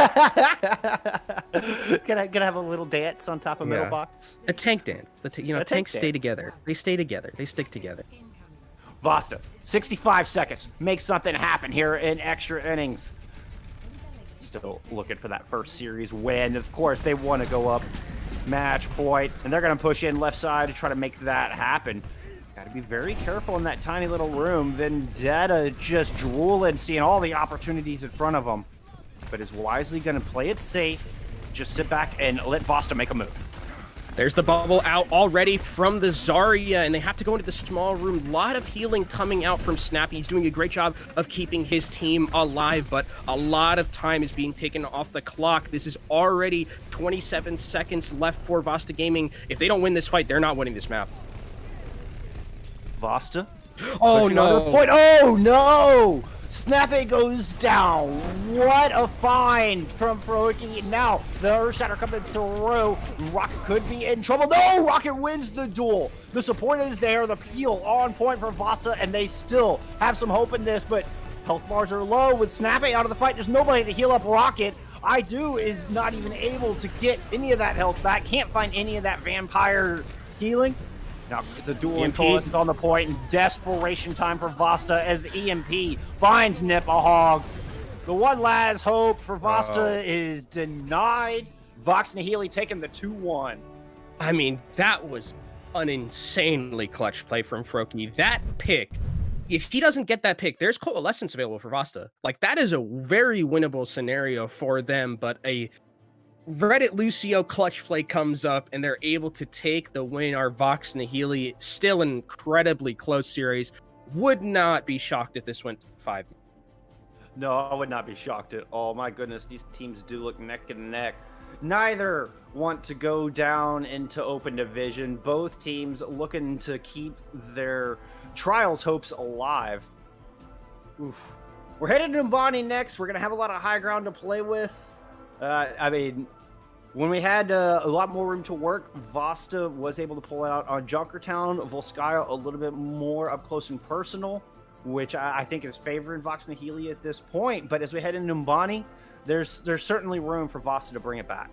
Yeah, you can definitely have also the dive tanks coming out. We did see a little bit of it on that Volskaya pick where, especially on Numbani, you like to see a lot of those high ground controls with the Winston. You can still obviously opt in for the standard Ryan Rush composition that we've been seeing, but there is that possibility of a Winston, especially since we've seen it already from both. I don't know about you, but I always love playing Winston on Numbani. It just that's my main. Yes, sir. Yes, sir. Winston's my main, so. So I'd almost feel like it would be a disservice if we don't see the Winston, but of course, I think these teams, know better than I on what their game plans are, what they're doing. But I think at the end of the day, the point is there's a lot of options available. We could even see the Echo come back into play. The Echo's so good against the Reinhardt, Zarya Reinhardt Diva compositions as well. A lot of choices for both teams to roll out. Yeah, and I like that we're seeing a little bit of variation with both teams, right? It's not just the, Reaper Sombra that we've been seeing throughout the entirety of, I feel like Trials. That's the meta that's taken over completely. We have seen a little bit of differentiation between the compositions. We're seeing some hit scan play from IDo on the Widowmaker and the Ashe. It is not just a haha, let's just play Reaper Sombra Rush. No, there's some variation between what we've been seeing from a lot of these teams, and I think that's really cool in Trials to see teams really going for it and making a decision to play something a little bit new and a little bit niche. I think it's a fairly exciting time as far as the Overwatch meta. You do have a little bit of that counterplay available to you, and it's not just pure mirror all the time. We are, of course, on the 1.52 patch. So, yeah, there's the days of Super Hog are gone, and we're seeing a lot more rotation. Bless up. Amen to that, my friend. Hey, I'm sorry for all you hog fans out there. I don't want that anymore. Sorry. You had your fun for like the month that it was meta. We're done with it now. I mean, of course, it also means that the slew of hit scan nerfs have come through, which is why we're not seeing as much of it these days. Though, you know, a little bit of Ashe and Widowmaker proved valuable for VASTA on Volskaya. So it looks like as they head to the defense here in map number 4, they're just sticking with the tried and true. They're not risking anything. They're not taking any chances in map 4. And I think when we were talking about, like, you know, the variation that we're seeing between, you know, teams and how there's different compositions, I think even the fact that, like, we have the ability to say, oh, there's a difference between the Zarya and the D.Va, I think that's still really cool in and of itself, where it's like, it's not always the same mirror composition, right? There is a difference between the way the compositions interact when you have something like a Zarya and you have something like a D.Va, right? It is different how you play it, different how you play against it. So I think that's also still very cool. And again, when I look at these team compositions and how they interact with each other, how are they going to keep Rocket alive? Because Rocket only has a shield, or only has a bubble from Nipahog to keep him alive from the damage if he's... So that's really... You mentioned it on Volskaya. They've been doing a good job so far. They need to do a better job here. And that's been, I mean, you took the words right out of my mouth. That's one of the things I was thinking about is it changes the off-tank differences, change who you focus down first. And Rocket has definitely... Wow! What? I mean, it didn't get any value, but what a wicked fast shatter. It was a 30-second shatter. Although I mean, What? He might lap. He might lap Thematic here. Like, it is a possibility that he's going to lap Thematic. What even happened? I mean, that was a insanely quick charge shatter. I wasn't even expecting it. And Rocket, we were talking about how he needs to stay alive. He stays alive there and then some. I think they shattered the mental of Vox Nihili. Even though nobody was laid flat, they just kind of stood stunned in the hallway and dropped 2. Yeah, they're just like, wait, did we just get shattered? Coming back in, Coalescence at the ready. Nihili using that to push up onto the high ground. One in response and a Graviton Surge. The Graviton Surge whips. Vox Nihili with a smart rotation, drop down onto the objective. Early EMP finds 3, and both Reinhardt's now missing. WM back into, or excuse me, it was Alex there throwing down the late EMP. That's going to open things up. 3, 4 kills on the back of it. Vox Nihili pushing onto the point. And the Graviton Surge from Nipahog was just unfortunate. He thought that everyone was going to stay on that high ground, but they ended up going down to the low ground in Vox Nihili, and they take that point off of the back of not having to be in that Graviton Surge and force out any cooldowns to stay alive in it. So for VASTA Gaming, a good start to their defense, not the greatest second fight for them, and now it's Vox Nihili's turn to start moving this through Streets phase here. EMP not available for either sides, but sustain available for both, for VASTA Gaming specifically with that Soundbearer. Soundbearer is going to come out early. Vendetta's going to respond with the Death Blossom, and Rocket falls. VASTA not doing a great job of keeping the main tank alive in this engagement, and this card's going to keep rolling through Streets phase. Yeah, Rocket hit, you know, the shatter early in this game, but Thematic, he's feeling himself right now. He is playing a really good. Reinhardt had a huge shatter right there. Finally back in. I think he's actually the one who's now ahead of Rocket in terms of that ultimate charge, so he's got back into his good graces. Now VASTA Gaming on this defense. EMP available for them. Alex has one very soon, but VASTA Gaming, we know they like to use these aggressively. Yeah, Froki, after using that Soundbearer, doesn't have the defense for this EMP coming through, and that's the EMP shattered down. Fine, man. VASTA doesn't find the kills, it's the other way. The EMP from WM proves, or excuse me, from Alex, proves to be more valuable. Immediately a kill on the back of it, and Vox Nihili have the advantage pushing into the back of point B. Graviton Surge this time finds a few, though, and the tank line of VASTA cleaning up and sending Vox Nihili packing with just a mere 1.5 meters left to go. VASTA Gaming's going to try their best to win this fight. They're even committing the Death Blossom to this, but Ido takes down Vendetta, and the Coalescence is committed too.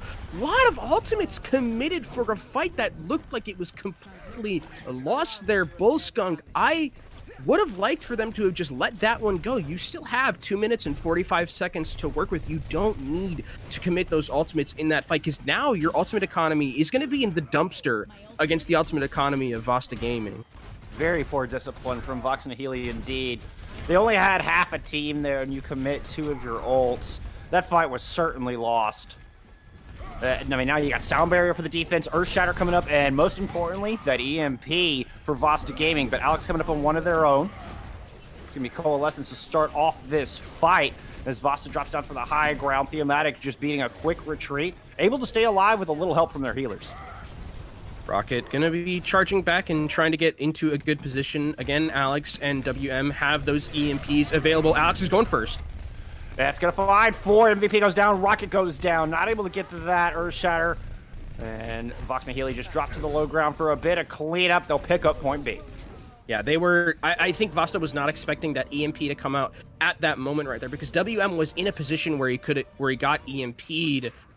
And we see Ido is actually switching to the Torbjorn, which is a interesting choice I would not have expected to see, but it does do a little bit the same of what Reaper does, where you do have some self-sustain, you have that shotgun and get in those enclosed areas. So I think it definitely can work along with the turret. So for VASTA Gaming, this is a wrinkle they probably aren't ready for. Earthshatter's gonna find Thematic. It only finds 1, but what an important kill indeed. And Ido immediately getting value out of the Torb. 2 final blows to start the hold on point C. They're just gonna be chasing down the supports. Not gonna use that Graviton Surge, hopefully, because I would probably lose it. But he's going to be keeping it, and it's going to be VASTA Gaming still on this defense, looking very good in the ultimate economy department. WM still has his EMP available to him, and this Torbjorn working out pretty well. And once that Molten Core comes online, that rush is going to be rushing into a lot of hot liquid magma, and they are probably going to die. I don't know if they're going to hold on to that long, but the Graviton Surge Molten Core is a mean combo. EMP out from VASTA Gaming's defense, but Froki able to get the sound barrier off. Both teams throw the... Just got to back off for a quick moment. VASTA wait for the cooldowns to come back, and now it's on to the charge. Pushing in, Alex hacked up. Can they find that kill? It'd be so important to get Alex down. No! Alex stays alive, able to get their EMP off. Doesn't find anything. Sound barrier still out from the defense. Now the Coalescence being used to try to push through, but NKZ taking so much damage, gets demacked in the end.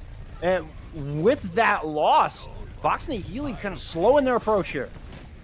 We're just waiting patiently, though. They found WM, but he's going to be able to translocate out. That's really good for them. And VASTA Gaming, again, on this defense, once this rush comes in from Vox and Nihili, there's the Molten Core available, and NKZ has to be very careful with that defense matrix to make sure it doesn't get an insane amount of value. Rocket drops a Earth Shatter, but it finds nothing but the shield with Thematic. Seeing a bunch of white jerseys in the small room, Vox Nihili has to run from the Molten Core. Ido does pick up a kill anyway with the turret. Rocket's able to pressure Vendetta, who's caught way out of position. What were you doing so far ahead of your tanks? You're just staggering yourself out there, my friend. And even though the Molten Core doesn't get a lot of value, it zones really well for VASTA Gaming. And Ido really makes sure that the cart can't push at the time that they're flanking around, and it really gets the job done. And VASTA Gaming, again, EMP still available for WM. They've been winning a lot of these fights off of the back of just single ultimates, so they're able to keep a lot of their ultimate economy going. EMP's gonna find 4. Froki does get the sound barrier off. Alex building up towards the counter EMP. Graviton Surge out. That's going to get 4 members. And Rocket with a 2-kill fire strike. Ido's going to take down Thematic. And Alex falls 94% to EMP. Only 10 seconds on the clock. That could have been the fight winner. But no, Nipplehawk has other plans. Now, both tanks missing for the defense. Nipplehawk's flipping over to the Diva to come out for this final fight. But it's not going to be much of a fight, as Vox and Nihili staggering on one at a time. They've got hot lava to traverse before they can even touch the cart. EMP. Alex does return with that EMP, finds 2, but MVP on the Lucio, once again, perfect positioning, responds with the sound barrier, and it's VASTA's defense finding the kills, and they're going to send Vox and Nihili packing. 2 points is all they're going to find on Numbani. And the win condition is set for VASTA Gaming. You get these 2 points. You get to the second point here, and you're going to be taking us to a map 5 the way that they've been playing so far around their ultimate economy is just a thing of beauty. Bull Skunk is just, it's like clockwork where they're using the EMP early, they force out sound barrier, and then they're like, okay, this Graviton Surge after the D.Va is hacked, freest Graviton Surge I'm ever going to have for Nipahog, and they win the fight off of the back of those. The way that they've been playing just around their win condition ultimates has been so good so far, and that's what I think has made this series very close, is that VASTA Gaming has had that really good ultimate discipline, and then Vox Nihili's had a little bit of a hiccups sometimes, right? Where we saw the Reaper Death Blossom, we saw the Coalescence not really getting a lot of value. And you can't help but wonder if they had gotten a better fight there, would that have enabled them to keep the ult rotation into point C and perhaps have 3 points on the board right now? But their lack of discipline means that they've only got 2. And VASTA, they just have to get it around that second corner of point C. They don't even have to go through the long walk into the back of the point, which means that VASTA have a real chance at sending us to a map 5. Yeah, no map 6 though, probably, unfortunately, anymore. So no, unlucky there. No. Unlucky there, but map 5 would definitely be what the series deserves, I think, at this point, between how both of these teams played. And a little bit of a difference that we're seeing here, Bullskunk and KZ opting for the Zarya. We haven't seen, I don't think at all, this series so far, and now they're matching fire with fire. Nipahog going to be dealing with a Zarya on the enemy team, and now the game completely changes. Who gets more value out of those bubbles between both of these teams, and which Zarya is going to be able to melt more damage onto the other? Second time in this series, we've seen Vox and Nihili go, you know what, maybe that is a good idea, and we're going to copy VASTA. And in my mind, that means VASTA is controlling this, but NKZ finding immediate value indeed. Takes MVP out of the fight, which means that VASTA cannot use that speed to close the gap. They're going to have to reset. You can already see NKZ doing a pretty good job, was pretty charged. They're at that 70 energy mark, and VASTA going to come back into this chokehold here at the start. Nipahog not really that charged up himself. No, certainly not. Also looking at Alex with that EMP is leading the way. Dueling Coalescence over the high ground, but Thematic decides to charge in, get aggressive, and finds a kill. But Nipahog responds and takes a large source of the damage out of the defense. It'll now be up to NKZ to put down that extra hurt at 90 charge. There's certainly plenty to go around. VASTA Gaming gonna loop down low, but oh man, health bars dwindling with snapping out of the fight, and Vox and Nihili hanging on tight. Yeah, NKZ might have played D.Va a lot of this series so far, but Zarya is looking so clean. Always has that high charge, has the Graviton Surge to combo along with it, and something that he's doing that I really like is he's really being patient with his bubbles and making sure that Thematic is staying alive through a lot of these fights. It's something that VASTA Gaming has had a little bit of trouble with throughout the series, where Rocket's dying first a lot. Here, NKZ is playing extremely towards keeping his Reinhardt alive, and that's something that I think is helping them win a lot of these fights. Alex out with the 5-man EMP, huge shatter, Graviton Surge, Vox Nihili throwing a lot at this fight, but they will win it cleanly. Yeah, very clean. A lot of ultimates there. I don't think you need the EMP Shatter is good. I don't think you needed the Graviton Surge. I think that fight was won without it. And now for VASTA Gaming, we've seen this before in this series. It's going to be second verse, same as the first, where they have all their ultimates right now. And since they know that Vox Nihili doesn't have the ultimate economy to really counter them, he can just smack them with their wallets. First Shatter, Graviton Surge, and the big EMP. VASTA Gaming going to open with the Graviton Surge. That's going to hold the tanks in place. Rocket able to take down both. Vendetta responds with a death loss. That's going to find 3! What an answer from Vendetta on the Reaper. MVP will eventually take them down, but Alex gets the kill onto Idu, and it's a 2v2 left on the objective. But it's just 2 of VASTA's supports. They do get to take a permanent progress as this Lucio is being so elusive. Alex cannot lock him down, cannot find the hack, and VASTA able to move in, but Vox Nihili's reinforcements returning just in the nick of time. And there the combo doesn't end up working out as well, but Alex has the EMP. Here it is, he's 5. Oh, it's huge, and Nipahog goes down, Rocket goes down, Coalescence burning through them all. VASTA just lying there in a smoking heap after that one. Seeing Vox Nihili, they've almost completed the full hold defense here. 30 seconds left for VASTA Gaming. No EMP on the horizon for them. They just have the sound barrier Death Blossom and the Earth Shatter, those are the important key ultimates in this next fight here, Bullskunk. It has to be done here, or else VASTA's not going to be going anywhere. They're going to be 0-4. Got to keep Rocket alive. We need a big Earth Shatter from VASTA to keep them in this series. There it is. That's 4. WM with a pair of kills on the back of it. NKZ low. Rocket sacrificing himself to take Froakie off the side, and VASTA get a lifeline. When the world needed him most, Rocket was there, and Rocket comes out huge with that Shatter, wins the fight along with that Death Blossom from Ido, and VASTA Gaming, like you said, have that lifeline, can start moving through this second point here with 2 minutes left. So they have a little bit of work to do in terms of getting it to this last point.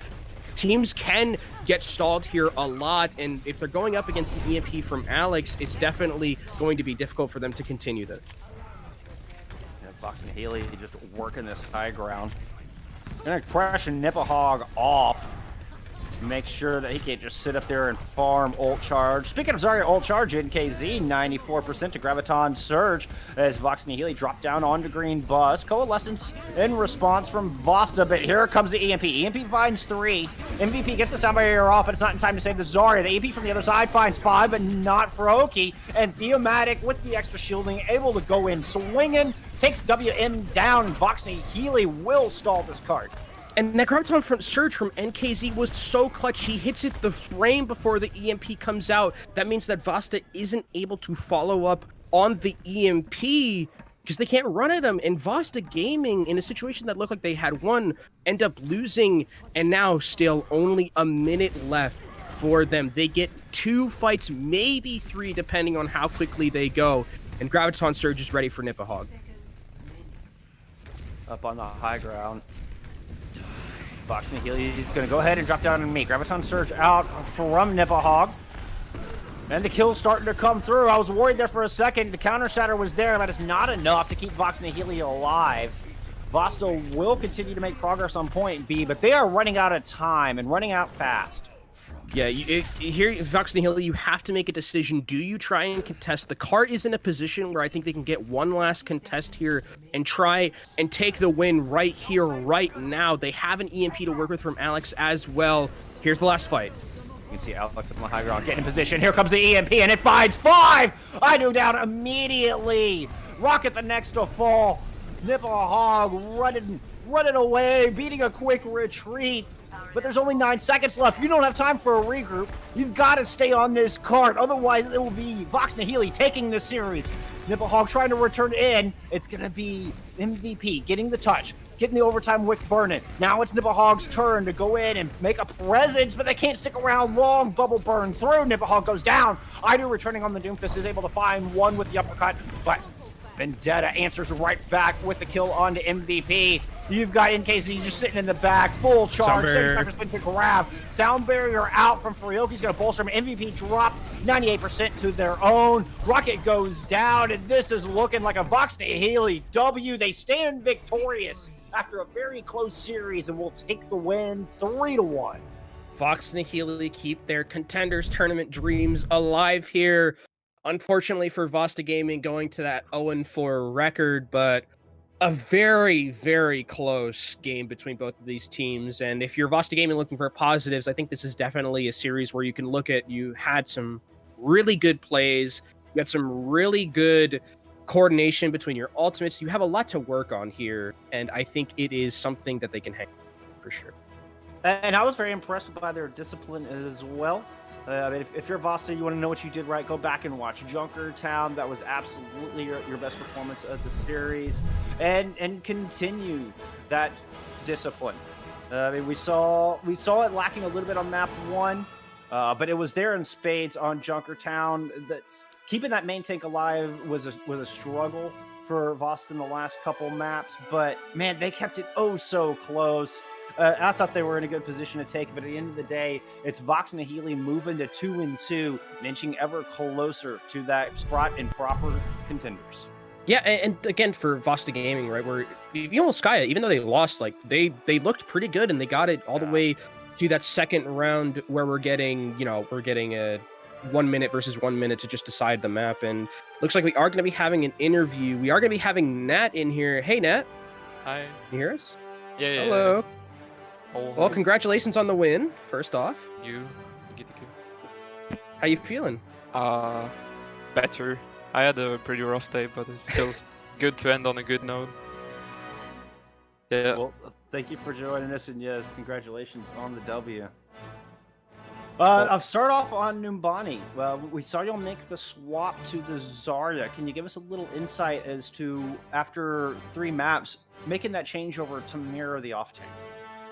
Well, that's just adaptation from NKZ. He just thought he would get more value on Zarya, and we just trusted him because he thought we didn't have enough damage focus, and he just wanted to bring that up with the Zarya. So do you guys have like a preference in terms of which like composition? I mean, you played the D.Va a lot. Is that just something that you guys like think is like necessarily better, or like do you think both the Zarya and the D.Va both have their place in the current meta? I think we like the team agrees that both are really viable and both have their perks. Like Zarya brings more frontline damage, and D.Va denies Reaper more. Mm-hmm. But Zarya also enables more stuff, so I don't know. We started thinking that D.Va was better, but maybe Zarya is the play. We haven't really figured it out yet fully. Well, the D.Va certainly worked out for you on the control map in particular. And with Volskaya, y'all were able to edge out the win. I mean, that was such a close map. What were comms like at the end of that map? You're putting that hold down on point A. It looked to be back and forth, and you're able to edge it out. Give us a little insight. Was it just pure chaos, or was everybody calm and collected? No. What happened on Volskaya is Froki and me, our brains connected. I sent damage orb, and he just sniped the Moira, and we just like one-shot the Moira like that. Yeah, I saw something that happens. Yeah, when we were casting, I was like, "Oh, the other Moira's just dead," and I was like, and I was like, "Oh, the fight's over." Like, I imagine it was just like, "We got Moira, we win. They have no healer." Yeah, it was like. Still, we made sure not to int though, because like it's pretty easy to int the fight by just going in without thinking, because they can still turn it with a good hack, even if they down the Moira. So we just were careful to not do that, and well, we won the map. It was a clutch play. Yeah, well done. You guys looked really good, I think, for a lot of what I had seen from you guys in a lot of those maps. And is there any shout-outs you want to give, anything like that, in terms of, you know, who you want to shout out for the support, fans, teammates, staffers? Yeah. My team, they popped off today. Like, we did some ints on Junkertown, but it doesn't matter. We still brought the W home. And I'd like to give a shout-out to people who reached out, because I had a pretty rough day. And I really appreciate the support. Well, that's great. Glad you had a good day. Better now. Yes, sir. Yeah. Sure. The W helps, I bet. The W helps. Yeah, it does. W lifts your spirits. Well, behind every great tank line is a wonderful support line, and you proved that today. Congratulations once again on the W, and thank you for joining us. Thank you for having me. Well, when we come back, we've got another series for you. Is Hot Bath taking on Shoes Money Crew. Both those teams fighting for second place. So we will return with more Overwatch Contenders trials in just a few. Y'all hydrate and come right back.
Hello, my friends. Welcome back to Contenders Trials EMEA.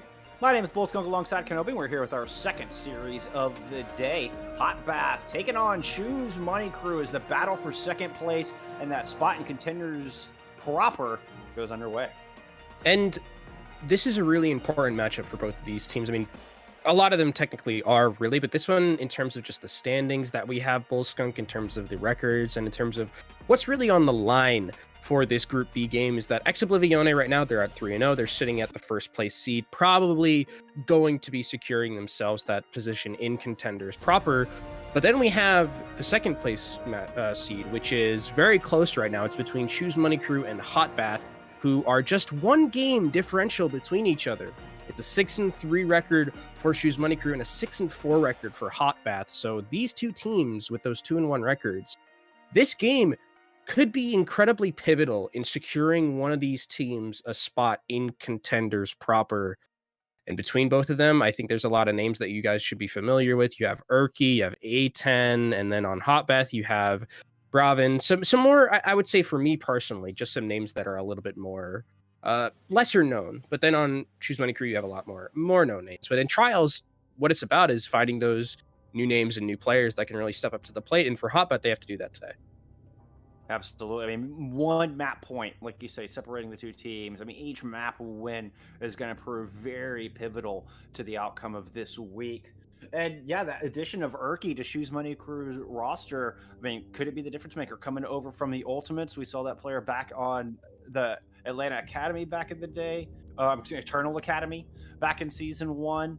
So, I mean, this player is not afraid of the high pressure situations and could be the one to send Choose Money Crew over the edge and into Contenders proper. Yeah, I mean, you also have to remember that Urki is a Contenders Europe champion, right? Where he's actually won with Angry Titans back in the day. I believe it was 2019, the first season where Angry Titans won that European Contenders, and he was on that team, and he's a very formidable DPS in his own right.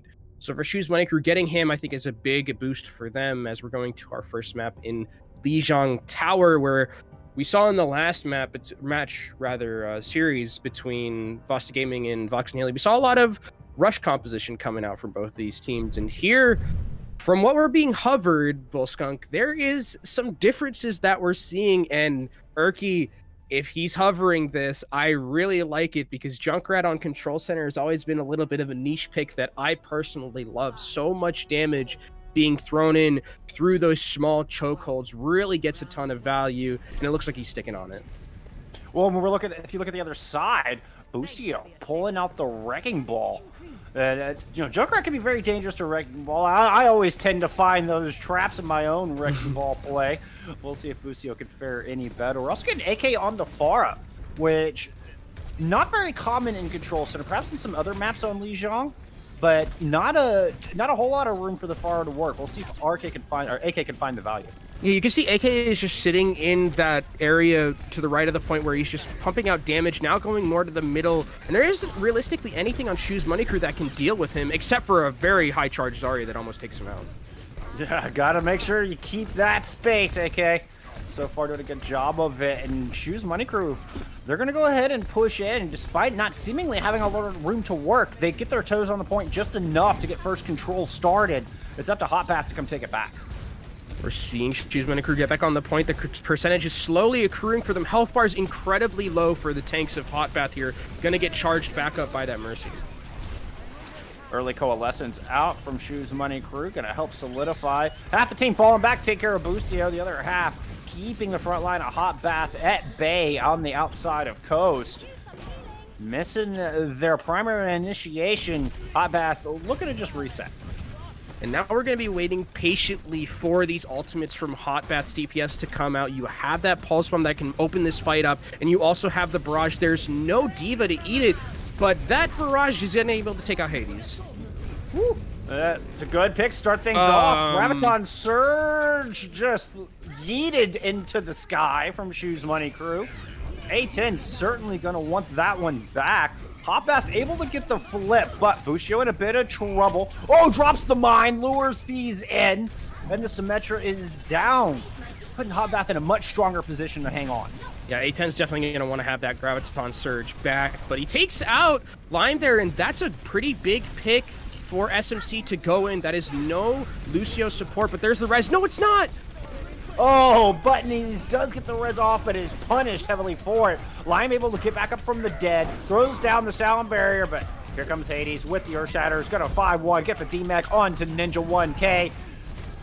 Ninja falls during that process as well. Raven try to come in, see if they can stall out by as much percentage as possible, maybe even get a pick, but no such luck. Appeal there for SMC. And I like this switch already from SMC in terms of their DPS. Putting Urki on that Sombra is going to make Boostio's life a living hell. And then you have Fez going on to that Soldier, which is going to be able to deal with that Pharah in the skies and able to rain as much damage down as they would want for free, and has to play a little bit safer because Fez is actually doing some pretty decent tracking on it. Yeah, the change on the experimental card, man, that sounds dangerous for all the Pharah players out there. Fortunately for AK, don't have to worry about that just yet. What? Another one! What? A10! My jaw's on the floor, man. What are you doing with these grabs? That could be such a fight-changing ultimate, and you're just hurling them out there like they're candy. A10's going fishing right now. He's just like, he's trying to reel him in, trying to reel in that Pharah, but to no avail. It's Hotbath who win that fight. I mean, gotta respect A10 for trying to go for those and trying to take out that Pharah by himself, getting that, you know, much like Thanos, he's like, Fez, I'll just do it myself. I'll just take the Infinity Gauntlet. It doesn't end up working out as well for him, and SMC is coming back into this fight. Just need to win that one fight since they're at that 85%, and taking down Bravin is a huge pick for SMC. Urki's gonna have that EMP going into this next fight, but there are the mines to Boostio to stop people. But here comes the EMP, disabling everything. He's able to get the better end of the FAR, clip the wings, and now SMC only have the ground troops to worry about. I was going to say one direction, but Hotbath is doing a good job of surrounding Shoes Money Crew, but not finding the picks that time. And now we're 88 to 88%.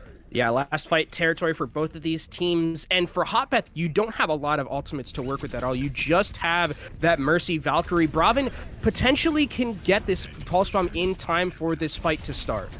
Oh, Boostio hacked, deleted immediately. AK go into the skies, try to bring this thing back. Graviton Surge out from excuse me, that was a Coalescence out from SMC. Earthshatter at the ready, and now that one's laid down. As Ninja 1K eating a lot of damage. Pulse Bomb had gone on to Hades, but the heals are right there. A10 at 100 charge, burdened down, Button. And there's no more res available. Sound Barrier out for Hotbath. Will it be enough to get him back into this fight? They're doing a good job of hanging around, but it's a 3v6 on this objective. Lime's gonna fall, and it's just, well, I was gonna say just the Diva, but the Diva decides to go take the scenic route down to the very bottom of Lijiang Tower. Perhaps just jumping down to the lower maps in anticipation because, well, they're gonna have to bring it back in round 2. And for Choose Money Crew, I mean, good adaptation to deal with what Hotbath was bringing to them. It's a composition that we don't necessarily see a lot, like you mentioned, where Pharah isn't something that we see a lot on, you know, Control Center, because you don't have that infinite skybox to play around with like you do on something like Gardens or Night Market. So well played from SMC to decide, okay, they're playing the Hammond and the Pharah. We're just going to switch to Soldier and the Sombra. It's going to be miserable for them to deal with that. So for Hotbath here, I wonder what they're going to do in terms of their switches. It looks like AK is going to be going on to that Torbjorn, which is good because that way they know if there are flankers from SMC here, it's going to be so good to deal with the Tracer and the Sombra when you have the Torbjorn turret on the side. A Torb turret just instantly negates the manual hacks from Urki. Assuming Hotbath play around it wisely, they can use it to spy check for them and keep their attention focused on the front line. You can already see the turret is in the middle, and I like this from Hotbath. They're just taking as much space as possible, moving that turret up more and more, and Choose Money Crew actually going to be going back and trying to make some swaps. Urki going to be going to the Pharah themselves, so a little bit of a shoe on the other foot here. It was Hotbath's turn in Control Center. Now it's Urki's turn here with Choose Money Crew. And not a whole lot to deny that far. This could be a very smart pick indeed. Right now, trying to duel Bravida on the Tracer, decides that's not going to work out. Let's focus our attention on the Boostio. See if they can take that wrecking ball down. He's just rolling around causing all kinds of havoc. Robin finds a kill to open things up, but Fees punishes immediately. Rez is available, so Sab back in the fight. Shoes Money Crew at full strength and looking to take this point back after Hot Bath's early control. Yeah, Urki, I mean, very well known for his Pharah in general, and it works out well for them here. You can see getting that 2-piece. And now for Shoes Money Crew, they're the ones who have control. AK has actually switched to the Pharah themselves, so we're going to have a Pharah v Pharah battle, something that I don't think we've seen in a little bit of a while here, Bull Skunk. But Urki already close towards that barrage ready, and Fez has that pulse bomb, so the DPS ultimates for Shoes Money Crew can make a world of hurt happen for Hot Bath. Fees pulse bomb, not really finding a whole lot of value. I will go back to saying I love this meta, Kenobi. We're getting to see a lot of creativity and a lot of things, like you said, that we haven't seen in a hot minute. Sab burned down in the back line, got punished off of that rotation, and Brahma comes up with a second, taking Fees out as well. 2-man advantage for Hot Bath as they come looking to come back in and take the point. Make that a 3-piece for Bravin. AK able to win the duel in the skies, and Hot Bath able to flip the point. Yeah, Sab getting a little bit out of position there, caught with his pants down, and ends up dying to the rest of the dive from Hot Bath rather. And the points here, the percentage is pretty close and even for both teams. Urki still has that barrage ready and available to him. Could also get the nano from Sab to make him basically unkillable when he uses that. Is indeed Urki recipient of the nano boost, and Sab not getting caught off this time, gets the kill out of the Mercy. Barrage comes out. 1 kill off the back of that, and it's a 2-man advantage for SMC. Once again, these two teams are able to take the point, but not able to hold on to it as the recontest seems to be working on both sides back and forth. He's burning down Lime after going down to 17 health. Shoes Money Crew regaining control. And now you're just staggering for Hot Bath. They get up to 74%, not a bad take for them. But Shoes Money Crew now has control of this point. But Hot Bath are coming up on pretty important ultimates here. You have the Pulse Bomb, you have the Barrage as well, those DPS ultimates. And then you have the support ultimates to combo along with it, with Lime on that Sound Barrier. Lots of options for Hot Bath on this retake. Graviton Surge for A10. Yes, indeed. With a little help from the skies, Ninja 1K taken out of that mech, which means A10 can get a pretty much free Graviton Surge. Hopefully keeping these on the ground that time. Nice headshots. Oh, that one feels good if you're a Tracer player. And Fees feeling great about himself right now. 93% on the board for his team, SMC. Lucio looking to come back in. He's going to throw mines all over the objective, see if he can create some space for the rest of the team to work.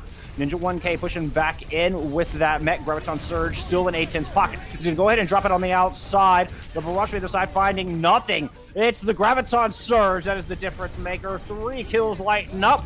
Res available, so it's going to be a 3v5 on this point. 3v4 after that Pulse Bomb. Nano boost once again onto Urki's Pharah. Barrage at the ready. 99-85. Just got to find these last couple kills, and Shoes Money Crew will take our second round and our first map of the series.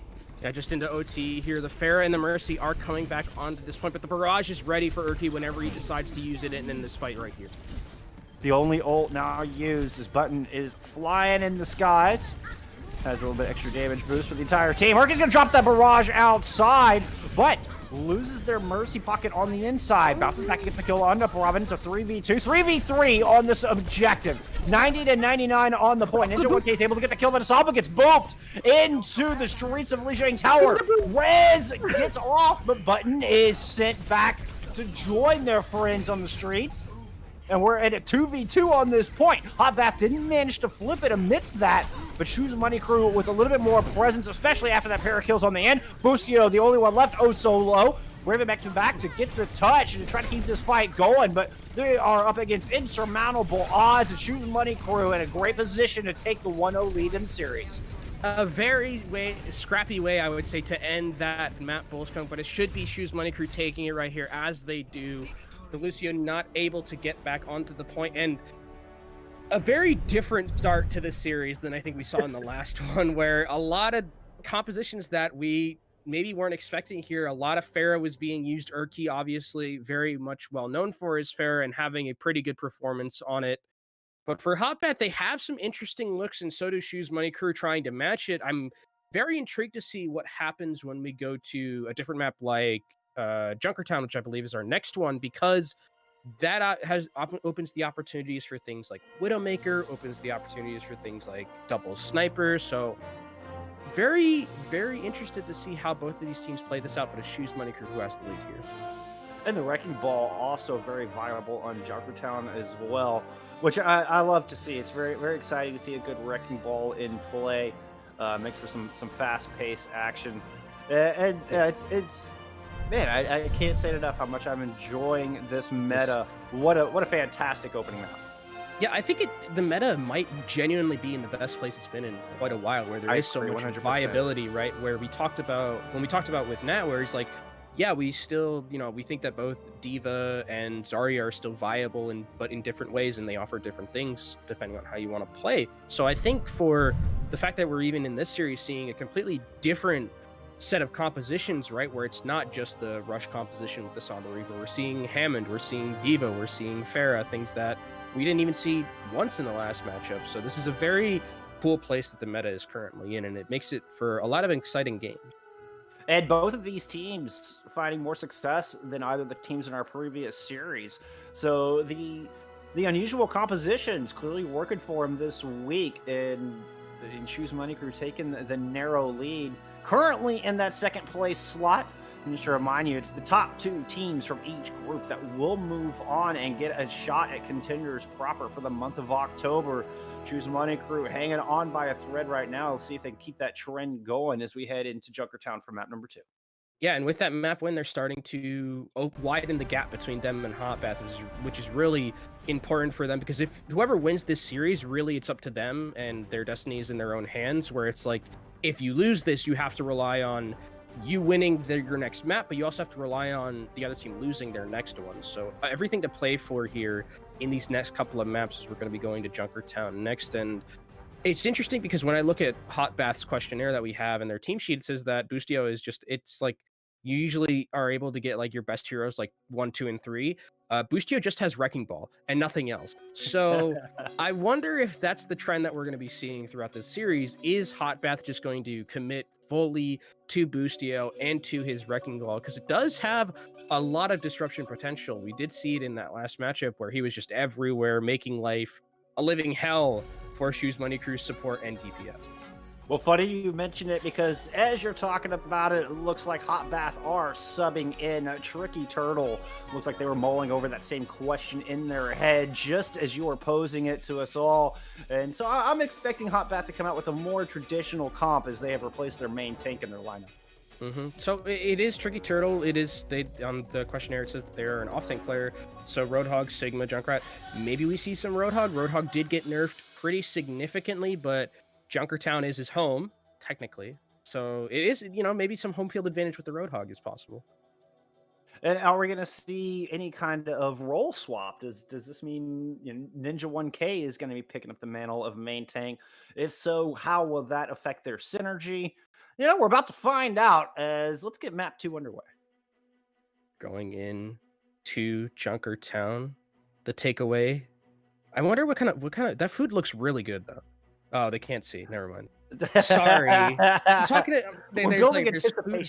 there's food on the screen, and I was just like, I just saw it, and I was like, I have to talk. I have to. But yeah, now you can see it. There we go. I'm sorry to my producer for that, but there you go. There's some nice looking food at that takeaway place. It's closed though, unfortunately. It is. And for Hotbath, it is. So we do see Tricky Turtle is going to be on the Winston on the defense, and Ninja 1K is going to be opting for the Roadhog. Well, okay, no. This is they're on offense. So we are going to be seeing Shoes Money Crew going to be on the defense, opting for sort of what I would consider a little bit more towards the meta trend, where you do have the Lucio and the Moira, you have the Zarya comboed along with the Winston, and then instead of the Reaper, they're opting for the Tracer. So double flanker set up from them. And if Hotbath is hovering what they're hovering, you have this, you have the Widowmaker, who is going to be able to abuse those sightlines here on this first push. And then you have the Torbjorn along with it, but we might be going back in time a little bit here. We're going to double off-tank territory. Roadhog main tanking it up here, Bull Skunk. We thought this was over, but no, it's still here. We can't escape it.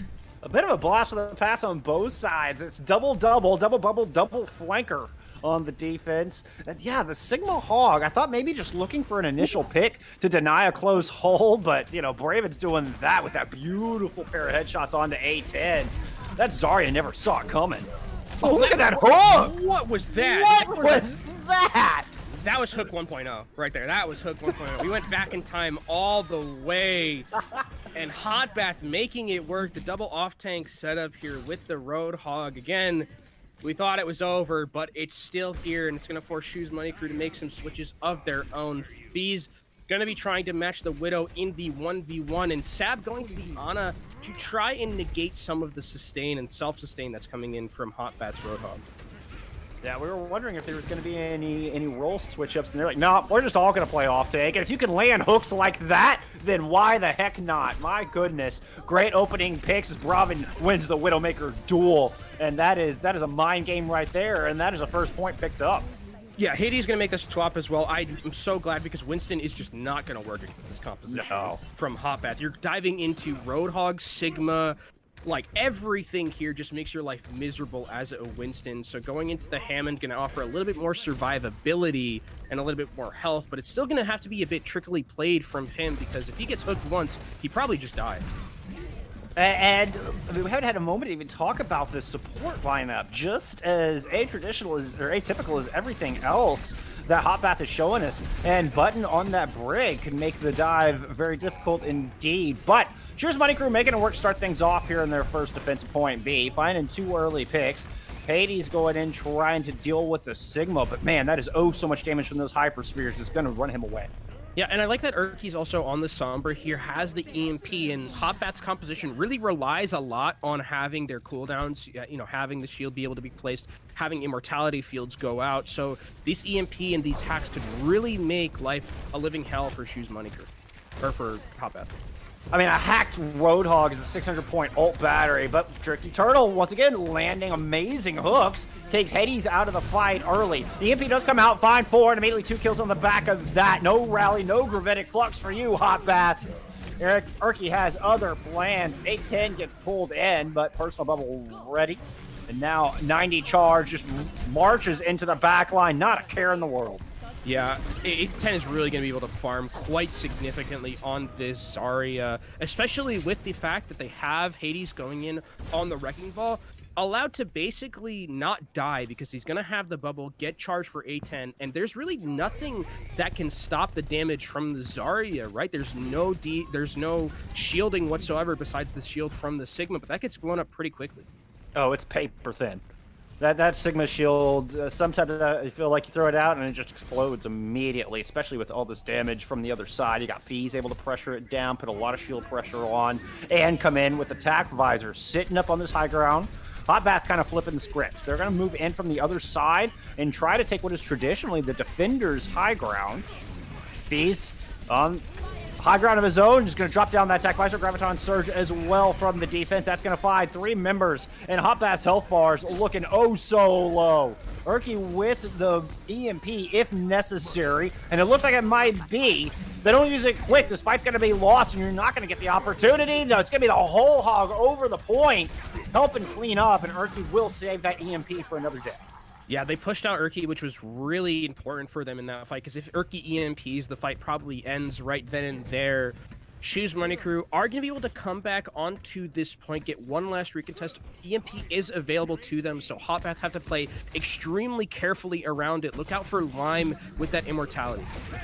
Molten Core available, and they're going to use that immediately. 6-man. Because there's got to be a contest, but with the 6-man EMP, there's an opportunity here for Shoes Money Crew to make a stand. Robin down, but they've lost 2 of their own. Button's going to find a kill, and it's a 5v3 on the objective, favoring Hotbath. They find the cleanup, and will get second point.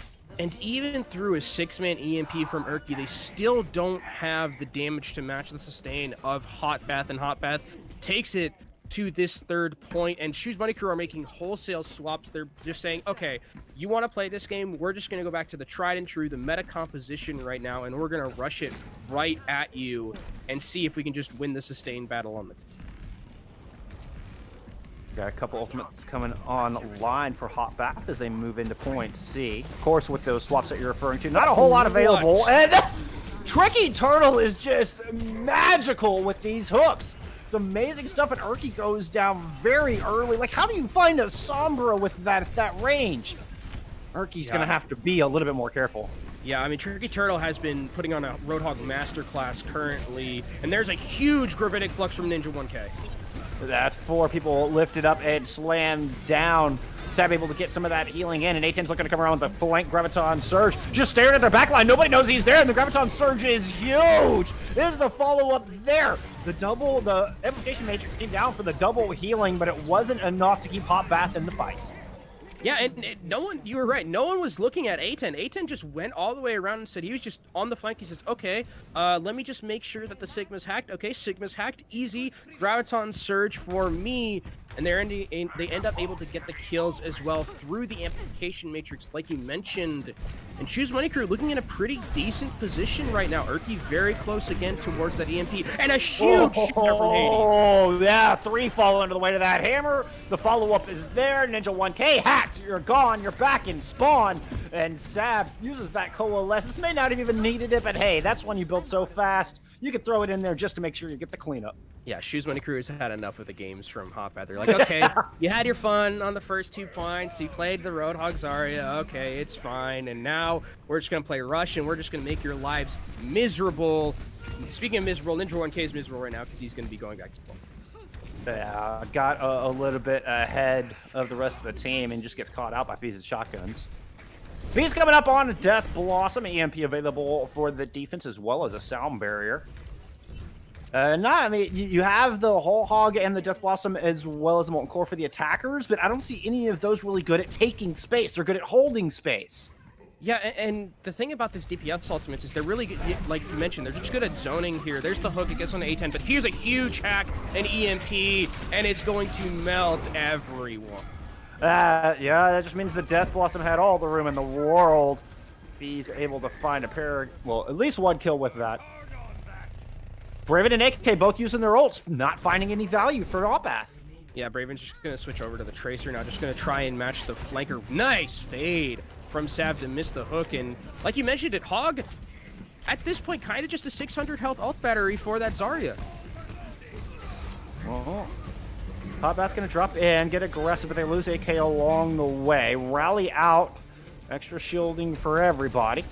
See, Braven trying to work around to the flank in the back line. Coalescence out from the defense. Graviton Surge as well. They're going to burn through that Immortality field and find 2 kills immediately. With Raven on the back, that means there wasn't a whole lot to thwart the attack up front. 3 kills coming through for Hot Bath, but I don't know if it's going to be enough. Raven is going to go down as a 2v2 on this point. AK looking to make the hero play, but there's the Earth Shatter from the other side. The Torbjorn lying flat on his back, free to charge and smash into the wall. And now it's just a couple minutes of Baptiste and a Wrecking Ball here for Hot Bath, hanging on for dear life. They do manage to buy enough time for the Zarya and the Brig to make it back on this point, and there's a real chance for Hot Bath to keep this cart rolling after some late heroics from AK. There's the EMP coming out. Kumber tries to use that Soundberry, but he goes down to Button. This is disastrous for Shoes Money Crew. Yeah, now they have no ultimates to hold off the end point.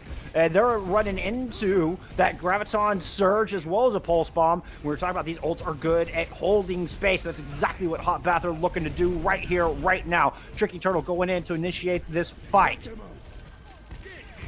AK so close to that Molten Core. He's going to go ahead and drop it down, try to deny the contest on the back end, right underneath the Graviton Surge. But the Death Blossom from the other side is going to find a couple of kills. Urki returns on the Doomfist in the nick of time to lay the mean right hook and deny Hot Bath their 3rd point. That was such a close ending to the map, but Hot Bath aren't able to get to the very end. Shoes Money Crew with some heroics again from their DPS and Urki and Fees. Save the point, and now the win condition is set for Shoes Money Crew. Basically get it all the way to the end of Junkertown, and Hot Bath credit to them for their, bring back the hog off tank combination. We didn't see a lot of it in that last series at all because of the nerfs that recently came out. But if you have the coordination, if you got the hooks like Tricky Turtle had, it still can work and still can be viable. Certainly gets a tip of the hat from me for those fantastic hooks. And I mean, that's a respectable distance for Junkertown. Junkertown is, not a map you're always going to finish. And Hot Bath certainly capable of tying us up with a good defense here. Yeah, I mean, I would wager that this is the map that gets finished like the least out of all of them, right? Or like this, or like Havana, I think is probably the other one where they don't get finished very often. Weird that they're all escort maps. And to further that trend, yeah, I mean, I know Rialto has more full holds than any other map in the game, but I don't know about final completions. I mean, I bet Junkertown's got to be up there. Yeah, and for Shoes Money Crew, they're actually, I don't know if they're going to be sticking with the Sigma here and opting for the double flex tank, same as what Hot Bath was running, but it actually looks like they might try to, at the very start, to just walk out, use that shield, to take some space with Hades, and make sure that they keep their Widowmaker clear. And they're going to be sticking with this, so double off tank versus double off tank here. The only difference is that there is going to be the Zarya for a 10, and again, if Hot Bath is not careful, they can get melted down very quickly by that plasma beam of the Zarya. Hot Bath positioning very careful indeed, though. They certainly got that memo, as they're just going to hold back and wait for that one big engagement in this courtyard. He's already down. That means that Bravin has the sightlines available to him. You can see he's very worried about Urki on this flank, but now he has the sightlines. He doesn't have to worry about the other Widowmaker. That's the most important thing for him. He can just focus on the Tracer. But now Bees is back in this fight, so he has to really play that 1v2 game. Now he's dead, but the res is there for Button. Can he get it? He does get the res off. We're back at a 6v6. Urki chooses to try to jump down, get the one clip onto Lime, doesn't quite find it, recalls back up. Ravenbot back in the match, is able to get the headshot onto Sab, and then falls up with a beautiful shot onto Bravin. What a clean headshot. And Shoes Money Crew starting to find some momentum on point A, but Ninja 1K and Lime answering right back. The double damage out. We'll see if the amplification matrix is enough. They have to deal with Tricky on this high ground, who's once again pulling out some magical hooks, but it's not enough Sab right there to peel. Man, this is just a back and forth. They're going tit for tat on point A. Yeah, and the res is coming out onto Lime as well, so it is going to be Shoes Money Crew who have the respawn advantage, but Hot Bath still have numbers, and now Bravin has the sight, so he knows exactly where Feez is going to be at all times. Doc reused to keep Hot Bath's defense standing in this fight. Hades got to throw it down the Gravitic Flux, but there's a Molten Core and a Transcendence to contend with it. Now the whole hog coming in through the small room as Coomer finds his way into AK's hot lava. AK falls up with a manual kill on defeat. 2K under the Torbjorn's belt. Hades will fall to a little self-damage, and Shoes Money Crew gonna go back to spawn. This is the scrappy fight, all things considered. AK is popping off right now on this Torbjorn, gets taken out by Feez. Has the resurrection from Button to bring him back, and this fight just feels like it has not stopped for the past 2.5 minutes. Oh, totally worth. A minute and 20 seconds left for Shoes Money Crew here. Graviton Surge is available. The only thing that can realistically stop it here is that Criminite Grasp from the Sigma, and A10 is on the flank. And the grass has such a smaller AoE, such a small area of effects, and the Graviton Surge makes it through. 2 kills onto both supports. No healing left means no sustain, not even for the Roadhog. Shoes Money Crew finally finding an opening. It takes them about 3 minutes, but they finally are able to do it. They are able to take this point. Actually, I wonder if Hot Bath is going to try and get a contest here. They're running to the point aggressively here. We'll see if Tricky Turtle decides to drop down. No, he's just going to leave it, and that's going to be a first cap for Shoes Money Crew, as now they're going to be going into the second phase of Junkertown. I like that Hot Bath has taken this high ground away from Shoes Money Crew early, so now Shoes Money Crew has to make a trek up these stairs past a lot of poke damage. A whole lot of poke damage indeed, and those hooks from Tricky Turtle. You saw it whiff a little bit there. So A10 feeling a little more confident, has that bow. Oh, that is a huge flux indeed. Fight winning, as a matter of fact, taking button down. Tricky Turtle had no health to go contest with and just forced to go die on cart. And I really like what Shoes Money Crew, specifically Sab, has been doing on the Zenyatta. He's basically making Tricky Turtle's life completely miserable. Like, he is not able to really sustain through the damage of both of the high charge Zarya and the Discord are from Sab, and you can see A10 is profiting a lot from these chunky health bars of Hot Bath. Back to 3/4 of the way up to the Graviton Surge. Molten Core out's going to devalue the Ant Matrix entirely, and Ninja 1K is hacked out of his Gravitic Flux and taken down. What a heads-up play from Feez to deny all that damage. There were 4 members lifted up. Feez says, no, I will keep my team alive with 1 hack. Oh, and the double kill with the Pulse Bomb. Urki follows it up with a 3K. Make that 4 for Urki on the Tracer. SMC, they're feeling themselves right now. They're in it to win it.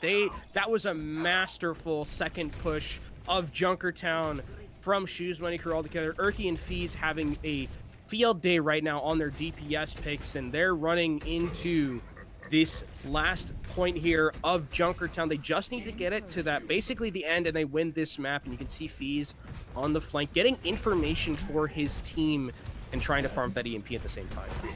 Oh, which he is oh so close, 75% as a matter of fact.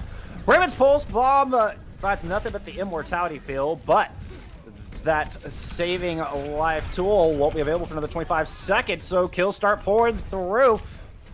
That's going to be 3 for the defense, as a matter of fact. The Shoes Money Crew, you're going to try to reset here. Oh, A10 wants to stay alive, wants to keep this charge, and the EMP's going to come out to help do just that. Tricky Turtle goes down. Both supports hacked up. Button not able to get the rally off. Lime falls as well. And what a turnaround. Great play from A10 to stay alive, stay in the fight. Feez with an awesome EMP. Yeah, if he's, again, on another time where the Somber really matters in the clutch, he takes the EMP that wins his team the fight, especially off the back of what he did that last fight beforehand where he hacked the Sigma out of that Gravitic Flux. And now Shoes Money Crew is running into the last corner here. They just need to get it all the way to the end and they'll win this map. They have a Graviton Surge and a Gravitic Flux to work with here. Graviton Surge coming out early, catches the team on the high ground. Transcendence used to help follow that up, and they do find a pair of kills, but it means they won't have that trans to contend with the tank ults coming out from the other side. Braven discorded, trying to get focused, is able to get out of dodge. Tricky Turtle's dropping the whole hog from up top. Not quite sure what you're going to find with that one. In fact, doesn't find much, but the hook lands true. The headshot there to finish Feez off. Hades sent back to spawn to join them, and that's going to be a reset for Shoes Money Crew. Yeah, the whole hog caused a lot of disruption. That's really what the value of it was. And Shoes Money Crew only have a minute left here to get this last point. This is 1 or 2 fights, depending on how close they go, or how fast they go, rather, because of the fact that the spawns are so far away. Gravitic Flux still available for Hades, and there's a Pulse Bomb available for Urki. They have to make something happen here, or else they're going to lose this match. Feez going over to the Soldier, knowing they don't have enough time to build up another EMP. Might as well get on the high ground, put some extra damage down. Gravitic Flux out for the attackers. It's perfect timing to get around that personal bubble, and Ninja 1K goes down. Sab! Pop it off on the Zenyatta! Sab finds both tanks as a support. Says, I will take things into my own hands and throw the orbs true. What a play. What a 3K. Yeah, Sab completely pops off there, and that might be exactly what Shoes Money Crew need to win this map. AK is just trying to get onto the point. He goes down, and the tanks are back, but it might not be enough here. Oh, line falls, Tricky Turtle falls, no ults for the defense to work with, and then the cart will drift into the box of victory. Shoes Money Crew taking a 2-0 lead in the series. They are now on match point and looking to take this clean sweep and a firm grasp on that second place slot.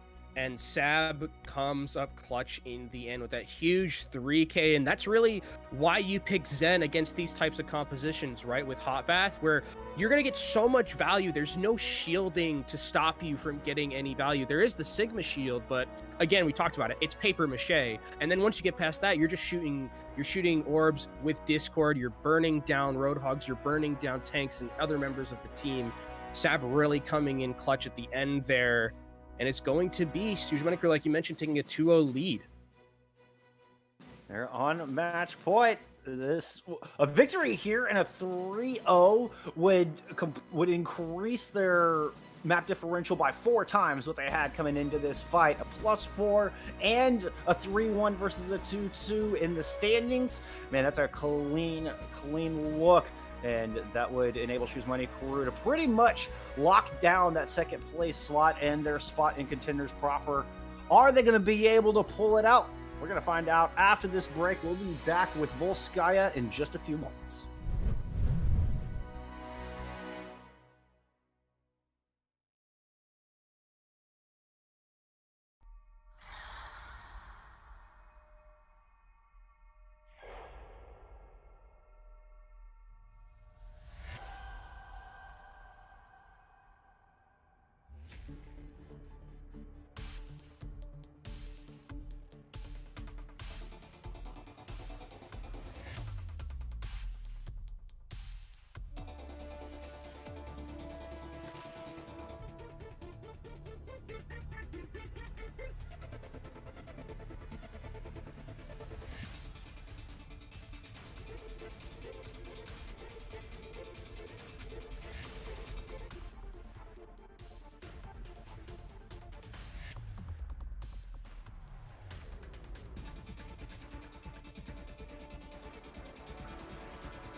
Well, welcome back, my friends, to Contenders Trials EMEA. We are here in day 4 at the half between Shoes Money Crew and Hot Bath.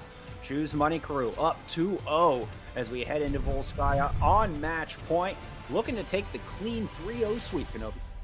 And for Shoes Money Crew, that last match was very close. I mean, it was really just based off of the fact that Sab had an insanely clutch Zenyatta play at the very end to win his team that map. And we were talking about it a little bit in between the breaks, where it's like the Zenyatta, I think, is probably the best way to beat that double, the Roadhog composition, where because of the Discord orb, because of the fact that there's realistically, shielding to deal with the Zenyatta orbs that are coming through. I think that if Hot Bath decides to bring that same composition out again, then I think Shoes Money Crew has a pretty good blueprint in how to beat it. And it kind of poses the question on, is there a main tank player? Because without that shielding, I mean, you just have your pick of the litter on who to discord, which means your whole team can just focus down, not to mention the damage potential. That Sab was just free to sit back and click domes with those orbs. And a lot of the time, the Roadhog was the prime recipient. Yeah, especially based on the fact that Shoes Money Crew is also running a Sombra with it. So if there's a Sombra and it hacks the Roadhog just dies because Discord orb plus Zenyatta orbs plus just all the damage that's being pumped into that Roadhog. Nothing's really going to be able to save him. So I think for Hot Bath, it looks like we might be getting some switches. Do they bring back in their Hammond player and just start playing that more so than anything else? It's like what I talked about at the start of the second map, where it's like, what are they going to do with their main tank situation here? Because you're right, I don't know if they have like a dedicated main tank player. And that's a dangerous proposition as well, bringing the Wrecking Ball back, because you're running into that Sombra. I mean, you get hacked as the Wrecking Ball, and just like a Roadhog, you're a 600-point ult battery. You don't have the adaptive shielding. You don't have the ability to use your escapes. I think SMC are putting Hot Bath in a real Sophie's choice here. Yeah, and for SMC, the way that they've been playing it so far, and just in terms of how they've been working against the compositions for Hot Bath, their adaptation has been pretty good, I would say, throughout, where they're making a lot of good swaps to make sure that they're taking out the composition of Hot Bath at the knees, right, where they're just like, okay, Roadhog's going to be the thing that we're playing a lot of. It doesn't matter, we're going to be playing Zenyatta and we're going to beat you that way. Or, you're playing Widowmaker, we're going to swap to our own Widowmaker. Things like that, I think, is something that Shoes Money Crew has been doing pretty well so far, all things considered. And just to zoom out a little bit, that just goes back to how awesome this meta is. I mean, I feel like I can't reiterate it. This is what Overwatch is supposed to be, where you make the counter picks, you look at the composition, and you can really play the chess game on what you're going to bring. And I couldn't agree with you more, Kenobi. SMC doing such a fantastic job of winning it out of the spawn room, just winning the matchups before they even leave the spawn. Yeah, and even if they're not winning the matchup as they're leaving spawn, right? The fact that they can always switch back is something that a lot of teams. I mean, a lot of teams sometimes in trials and in OD, they don't do that. They'll just be like, okay, this is what we've practiced. We're just going to continuously just ram our heads basically and hope that it works eventually. But for Shoes Money Crew, they're making swaps, and that's definitely the signs of a very experienced team. Which, when you look at their names like Urki, A10, Sab, Humber, a lot of these players are very experienced in Tier 2, and they know how to make those adaptations on the fly. Looks like we are going to get some substitutions as Boostio coming back in on that tank role. Yavin subbing in for Lime in the support role. We'll see if that's the ticket to get the goose egg out of Hot Bath's map score, because right now they're looking to have to win the 3 maps in a row if they want to get that second place slot here at Contenders Trials.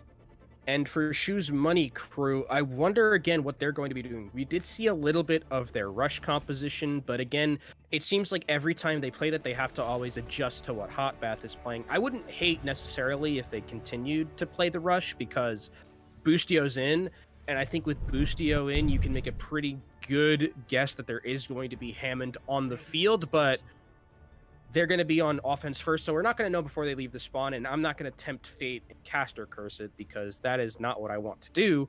But for Shoes Money Crew, Hades is actually going to be on the Hammond, and A10 is going to be sticking on the Zarya. His Zarya was pretty good in that last matchup, getting a lot of value off of the bubbles, very super high charge throughout most of that map. And with Hades on the Wrecking Ball, What it does is having the Zarya makes Hades basically invulnerable whenever he dies, and because you have that Zarya able to shield him, and then he just uses his own shields, and he gets out with like 1,000 health.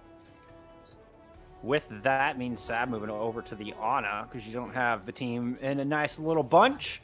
So that long distance healing proving very valuable. Fees on the Soldier. So, you know, locking the legs, as they say. Braven take a lot of damage right out of the gate, and Urki's already 15% to EMP.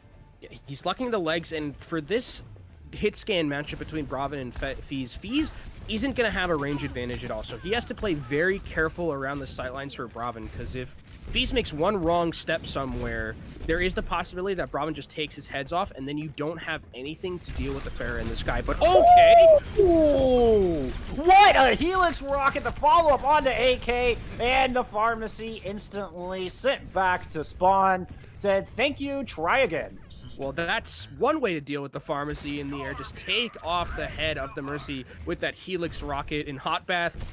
Having to make some swaps here. Braven going onto the Ashe still has the advantage in terms of the range over the Soldier, but now offers a little bit more utility than the Widowmaker did. And AK decides, nope, that's all I want to try on that Pharah. Going over to the Torbjorn. Boostio moves up to the top and is able to find the kill on Defease with a little help from AK's recent swap. And Hotbath going to circle around, try to take control of this high ground. Question mark as AK drops down right into the sights of A10. A10 is able to get the kill onto AK, but is it going to be rezzed back up? And that's not good because the respawns are so far for Shu's Money Crew here at this point. That res was super punishable as well. Just seems like Shu's kind of dropped the ball on that one. Didn't see it coming, didn't anticipate that well enough. And like you say, it's going to open up a little bit of space. Hotbath able to take center box, put some pressure down. Minefield, yes, right in front of said center box, controlling the objective. As both Wrecking Balls finding themselves a kill. Oh! And Yavin just gets flattened. Run over by the Wrecking Ball. Shu's Money Crew pulling this thing right back. Here comes the Tac Visor from the top. It's just two members of the defense left, but they're hanging on by a thread. Still have a presence here on the point. Hotbath forced to use that nano boost onto Ninja 1K to help solidify the rest of this. But here comes the EMP from the other side. That's a 4-man EMP. AK instantly deleted. Boostio soon to be back in spawn to join him. Yavin is down low. Hades finds that kill and they do it. What? Oh my goodness. The bomb comes out and manages to take down Hades. It's a 3v2 on the point. Rabbit's on surge on a solo. Zarya finds no value. What on earth did I just witness, Kenobi? What is happening? I just don't even know what happened in that last fight. Ultimate's going out left and right. It looked like it could have gone either way. 98% for Hotbath. They were so close to taking it. And now Shu's Money Crew, they have a minute left to defend this. Ultimate's not really available for either team because of that fight lasting so long. Fees is realistically the closest one besides Kumber on his team. And the sustained advantage is going to be available for Shu's Money Crew because of the fact they have that sound barrier. And in the neutral fight, Shu's Money Crew are going to be favored just simply off of positioning and the fact on defense, you just have to hold. On the attackers, you rely on those offense to break the wall down and create space. Hotbath have only one core to work with, and they lose button on the approach. No res, primary source of healing gone. Boostio doesn't have the sustain. Ninja 1K goes down. Not even the immortality field enough to keep Hotbath in this fight. 25 seconds left is all that Hotbath has. They have to make it work here. Last fight territory. They only have currently the Molten Core from AK, and the next closest thing is the Minefield from Boostio. Ninja 1K has actually just gone over to the Diva just to offer some more sustain, but Fees is waiting patiently with that Tac Visor. He's going on the flank for it. Nano boost available as well. Does receive the Namo Tac Visor from the high ground. Immediately picks off one. Boostio trying to go in and disrupt him, but eats oh so much damage along the way. Immortality feels a temporary reprieve, but it is quickly dispatched, as are Hotbath, and they're going to get held on point A. That 98% is all they're going to find. Shu's Money Crew holding at the very death. And Hotbath, you gotta be, that's just unfortunate for them. A heartbreaker. 98% was how close they, or 2% more, and they would have been able to take that point, but Shu's Money Crew they're in the driver's seat. They have the chance right now to basically make it their put destiny in their hands, Bullskunk, where if they win this, they secure the second point. They win 3-0. That means the map score is going to be in their favor. It would take a Herculean effort for Hotbath to come back and wrangle that second place spot away from Shoes Money. They've got it in their sights, the light at the end of the tunnel, that light being Contenders proper, and Shoes Money Crew now free to just put all their eggs in one basket. They can bank up these ultimates and use them to break open point A. Looking at compositions, well, no surprise, Boostio sticking with that Hammond.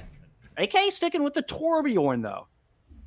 So the Torbjorn actually on defense, I actually don't mind too much because of the fact that you can put the turret there and it's basically just another person to sit there and shoot, especially in this like little mega room where it's very hard to take out the turret when you're running onto point.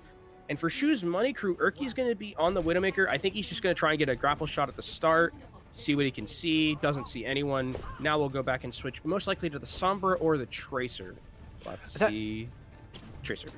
That's a key scout, though. If you notice where he put his sights, it's on that back right high ground, trying to see if the defense is all positioned up there. Not seeing that, they know they're just waiting on the objective.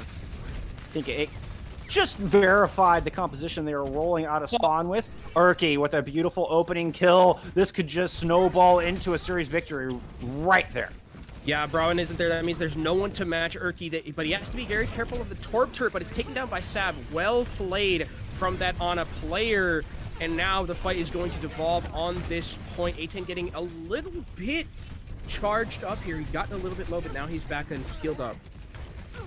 He's keeping that turret in control, enabling Urki to do what they please. Sab goes down. Priority pick. This could be huge. Robin pulls it back. Finds Fees as well. Two-man advantage for Hotbath on the defense. They still have to contend with A10, who's all charged up. We'll find the kill on the Bravin. Both tanks very low. A10 does eventually fall, loses all of that charge.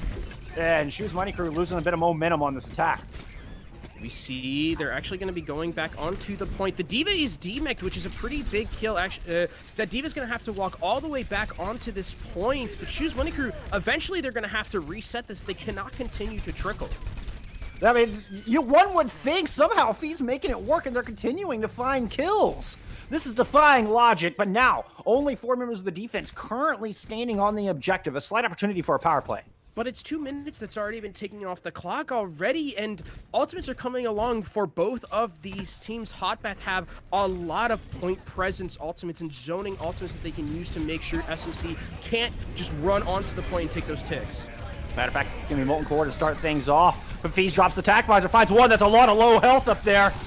Doesn't quite get the DMEC onto Ninja 1K. Able to just narrowly escape back, but here comes the grab. It is a big grab. D.Va Bomb with it. Self-destruct, not finding the kills, but enough damage done. That Shoes Money Crew now looking to drive this thing home. They're starting to build up percentage. They've got the victory in their sights. And it looks like it's all done and dusted. Shoes Money Crew will be taking a 3-0 against Hotbath, taking and securing that second position in the groups, trying to get the Contenders proper. Yeah, not just the victory, but a 3-0 victory. Talk about the important map differential. Of course, Hotbath not going down without a fight. Boostio coming back in to try to stall it for as long as possible, but one by one, Shoes Money Crew, they will take them down. They will win it 3-0 and stand victorious with their fist firmly grasped on that second place slot. And that's really what we talked about at the start, Bullskunk, is that this was so important. And the fact that Shoes Money Crew won this so convincingly as well with this 3-0 is that I think they are fully now deserving of that second spot, right? And with Hotbath and how unfortunate it is now for their map differential, where it's gone down at least 3 steps because they got 3-0'd. So for Hotbath, it's a heartbreaker for them, and for Shoes Money Crew, you let out a little bit of a sigh of relief for now, because you've won probably the hardest game you're going to have to play, because now it's really up to Destiny's in your hands, right? Where if they win, they're in Contenders probably. Absolutely. And what's gone from a +1 map differential is now a +7 between these two teams. So I mean, that just everything just changed. I mean, what an important series, and Shoes Money Crew stepping up to the plate, rising to the challenge, and I couldn't agree more. For the second month in a row, I think they're very much deserving of that spot in Contenders proper for the month of October. I mean, a very long-standing team, all things considered, when you think about the name Shoes Money Crew, and going back to see them going back into trials, I think that's going back into trials. They're in trials, going back into Contenders proper. We don't know yet because obviously they still have to play one more game tomorrow. Everything has to wrap up, but it's looking pretty good for them right now. Well, it sounds like we are going to get an interview here from our winning team, as we're going to have Fees, the DPS player from Shoes Money Crew, joining us on the call. Hello, we got them in here yet. I'm here. What's up, Fees? I'm here.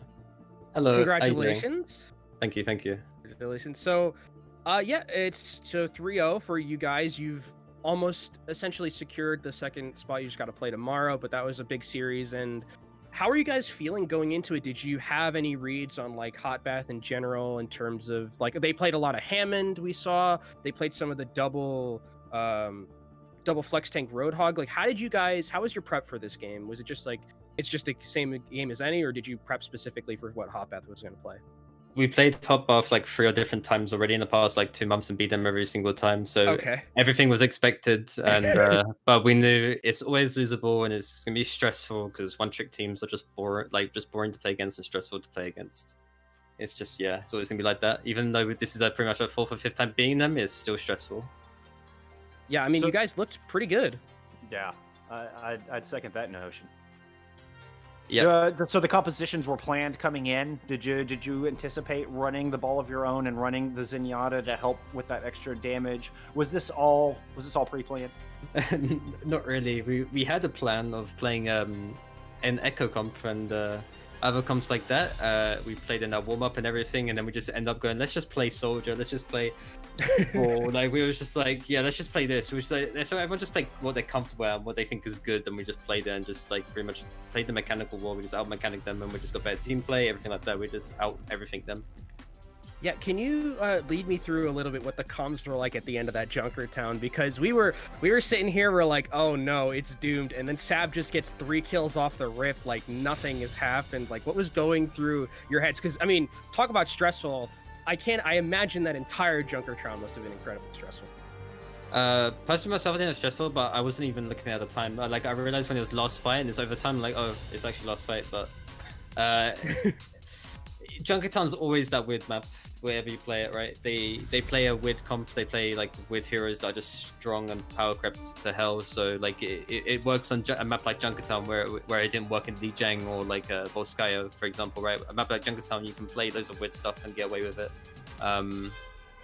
But yeah, so it was going to be a close one. It was, but in the last fight, it was pretty much, we knew we was going to win it because we had all the space control, we had the high grounds, and Sab is just a nutty Zen player, doesn't miss, so he's going to kill everyone. We saw that on display. It was a beautiful show. And some wonderful Sombra play in there. The read onto the Sigma, that was fantastic. That one had to get you excited when you were shutting down that gravitic. I'm sorry, his ultimate. Yeah. Like almost like gravitic flux. Yeah. One most fun thing about Sombra is just canceling everything because it's like someone's gonna like, oh, I'm gonna do this, and then you're like, nope. Does it just feel good to just be like always just like I can just make the enemy team just like miserable completely? Like do you just like feel that in your mental, like it's like, yes, I'm canceling ultimates, I can't do any cooldowns? Like, what is the mindset usually when you're trying to play Sombra? Sombra's such a fun hero, yeah, because you're in everyone's heads. You when you play Sombra, you think about the macro game, you think about what the enemy team is going to do and what they're thinking, and you're just there ready to cancel anything they're going to do. If that's an ultimate or if that's a rotation, anything like that. And that's why she's like my favorite hero and my best hero, because I'm really good at just like mind games and just like messing people up and stuff. Yeah, well, I mean, we definitely saw you in the minds of a Hot Bath there a lot of the time. Seems like you were in the minds of them before the game even started, with the 2 months that you've played them just continuously and won every map. So add another one to that list. And Fez, thank you for joining us. Anyone you want to shout out before you head out? Not really, no. Okay. All right. Sounds good. Okay. Don't think of anything. I guess like, yeah, shout out to just my whole team against that last interview, but yeah, everyone just played well and popped off and all good players. Shout out for A10 for ringing for us for this trials as well. We lost Naru off tank to shortly before trials, so we had to get a ringer, and so shout out A10 being the same player and helping us get through trials. All right, well, thank you a lot, Fez. Enjoyed the win, another victory over Hot Bath. Enjoy the second place that you're in currently, and hopefully tomorrow we'll have some good news for you heading into Contenders proper. Thank you. See you later. See you later. Thank you. Well, that is going to conclude our broadcast today. A couple of exciting matches. And we had Choose Money Crew taking it in the end and looking to move on into Contenders proper. Of course, we won't find out for sure till tomorrow, but that's what it's looking like right now. Kenobi, any final thoughts on today's series? No, we talked about it a lot. The meta is just really great. Yeah, it's the fact that we saw a lot of things. Fez wasn't happy about the one-trick teams, but they're still around. They still have their ability to do their thing. So, all in all, pretty good day, I think, of broadcasts. And we have Choose Money Crew tomorrow. Looks like they are going to be able to, if they win, most likely secure themselves that spot in Contenders proper. Yes, sir. Yes, sir. Well, it's been an exciting day. We will go ahead and bid y'all adieu. Thank you so much for watching at home. Big thanks to Juke, our producer and observer, for today's matches. And y'all remember to look out for each other in game and out, and we'll see you next time.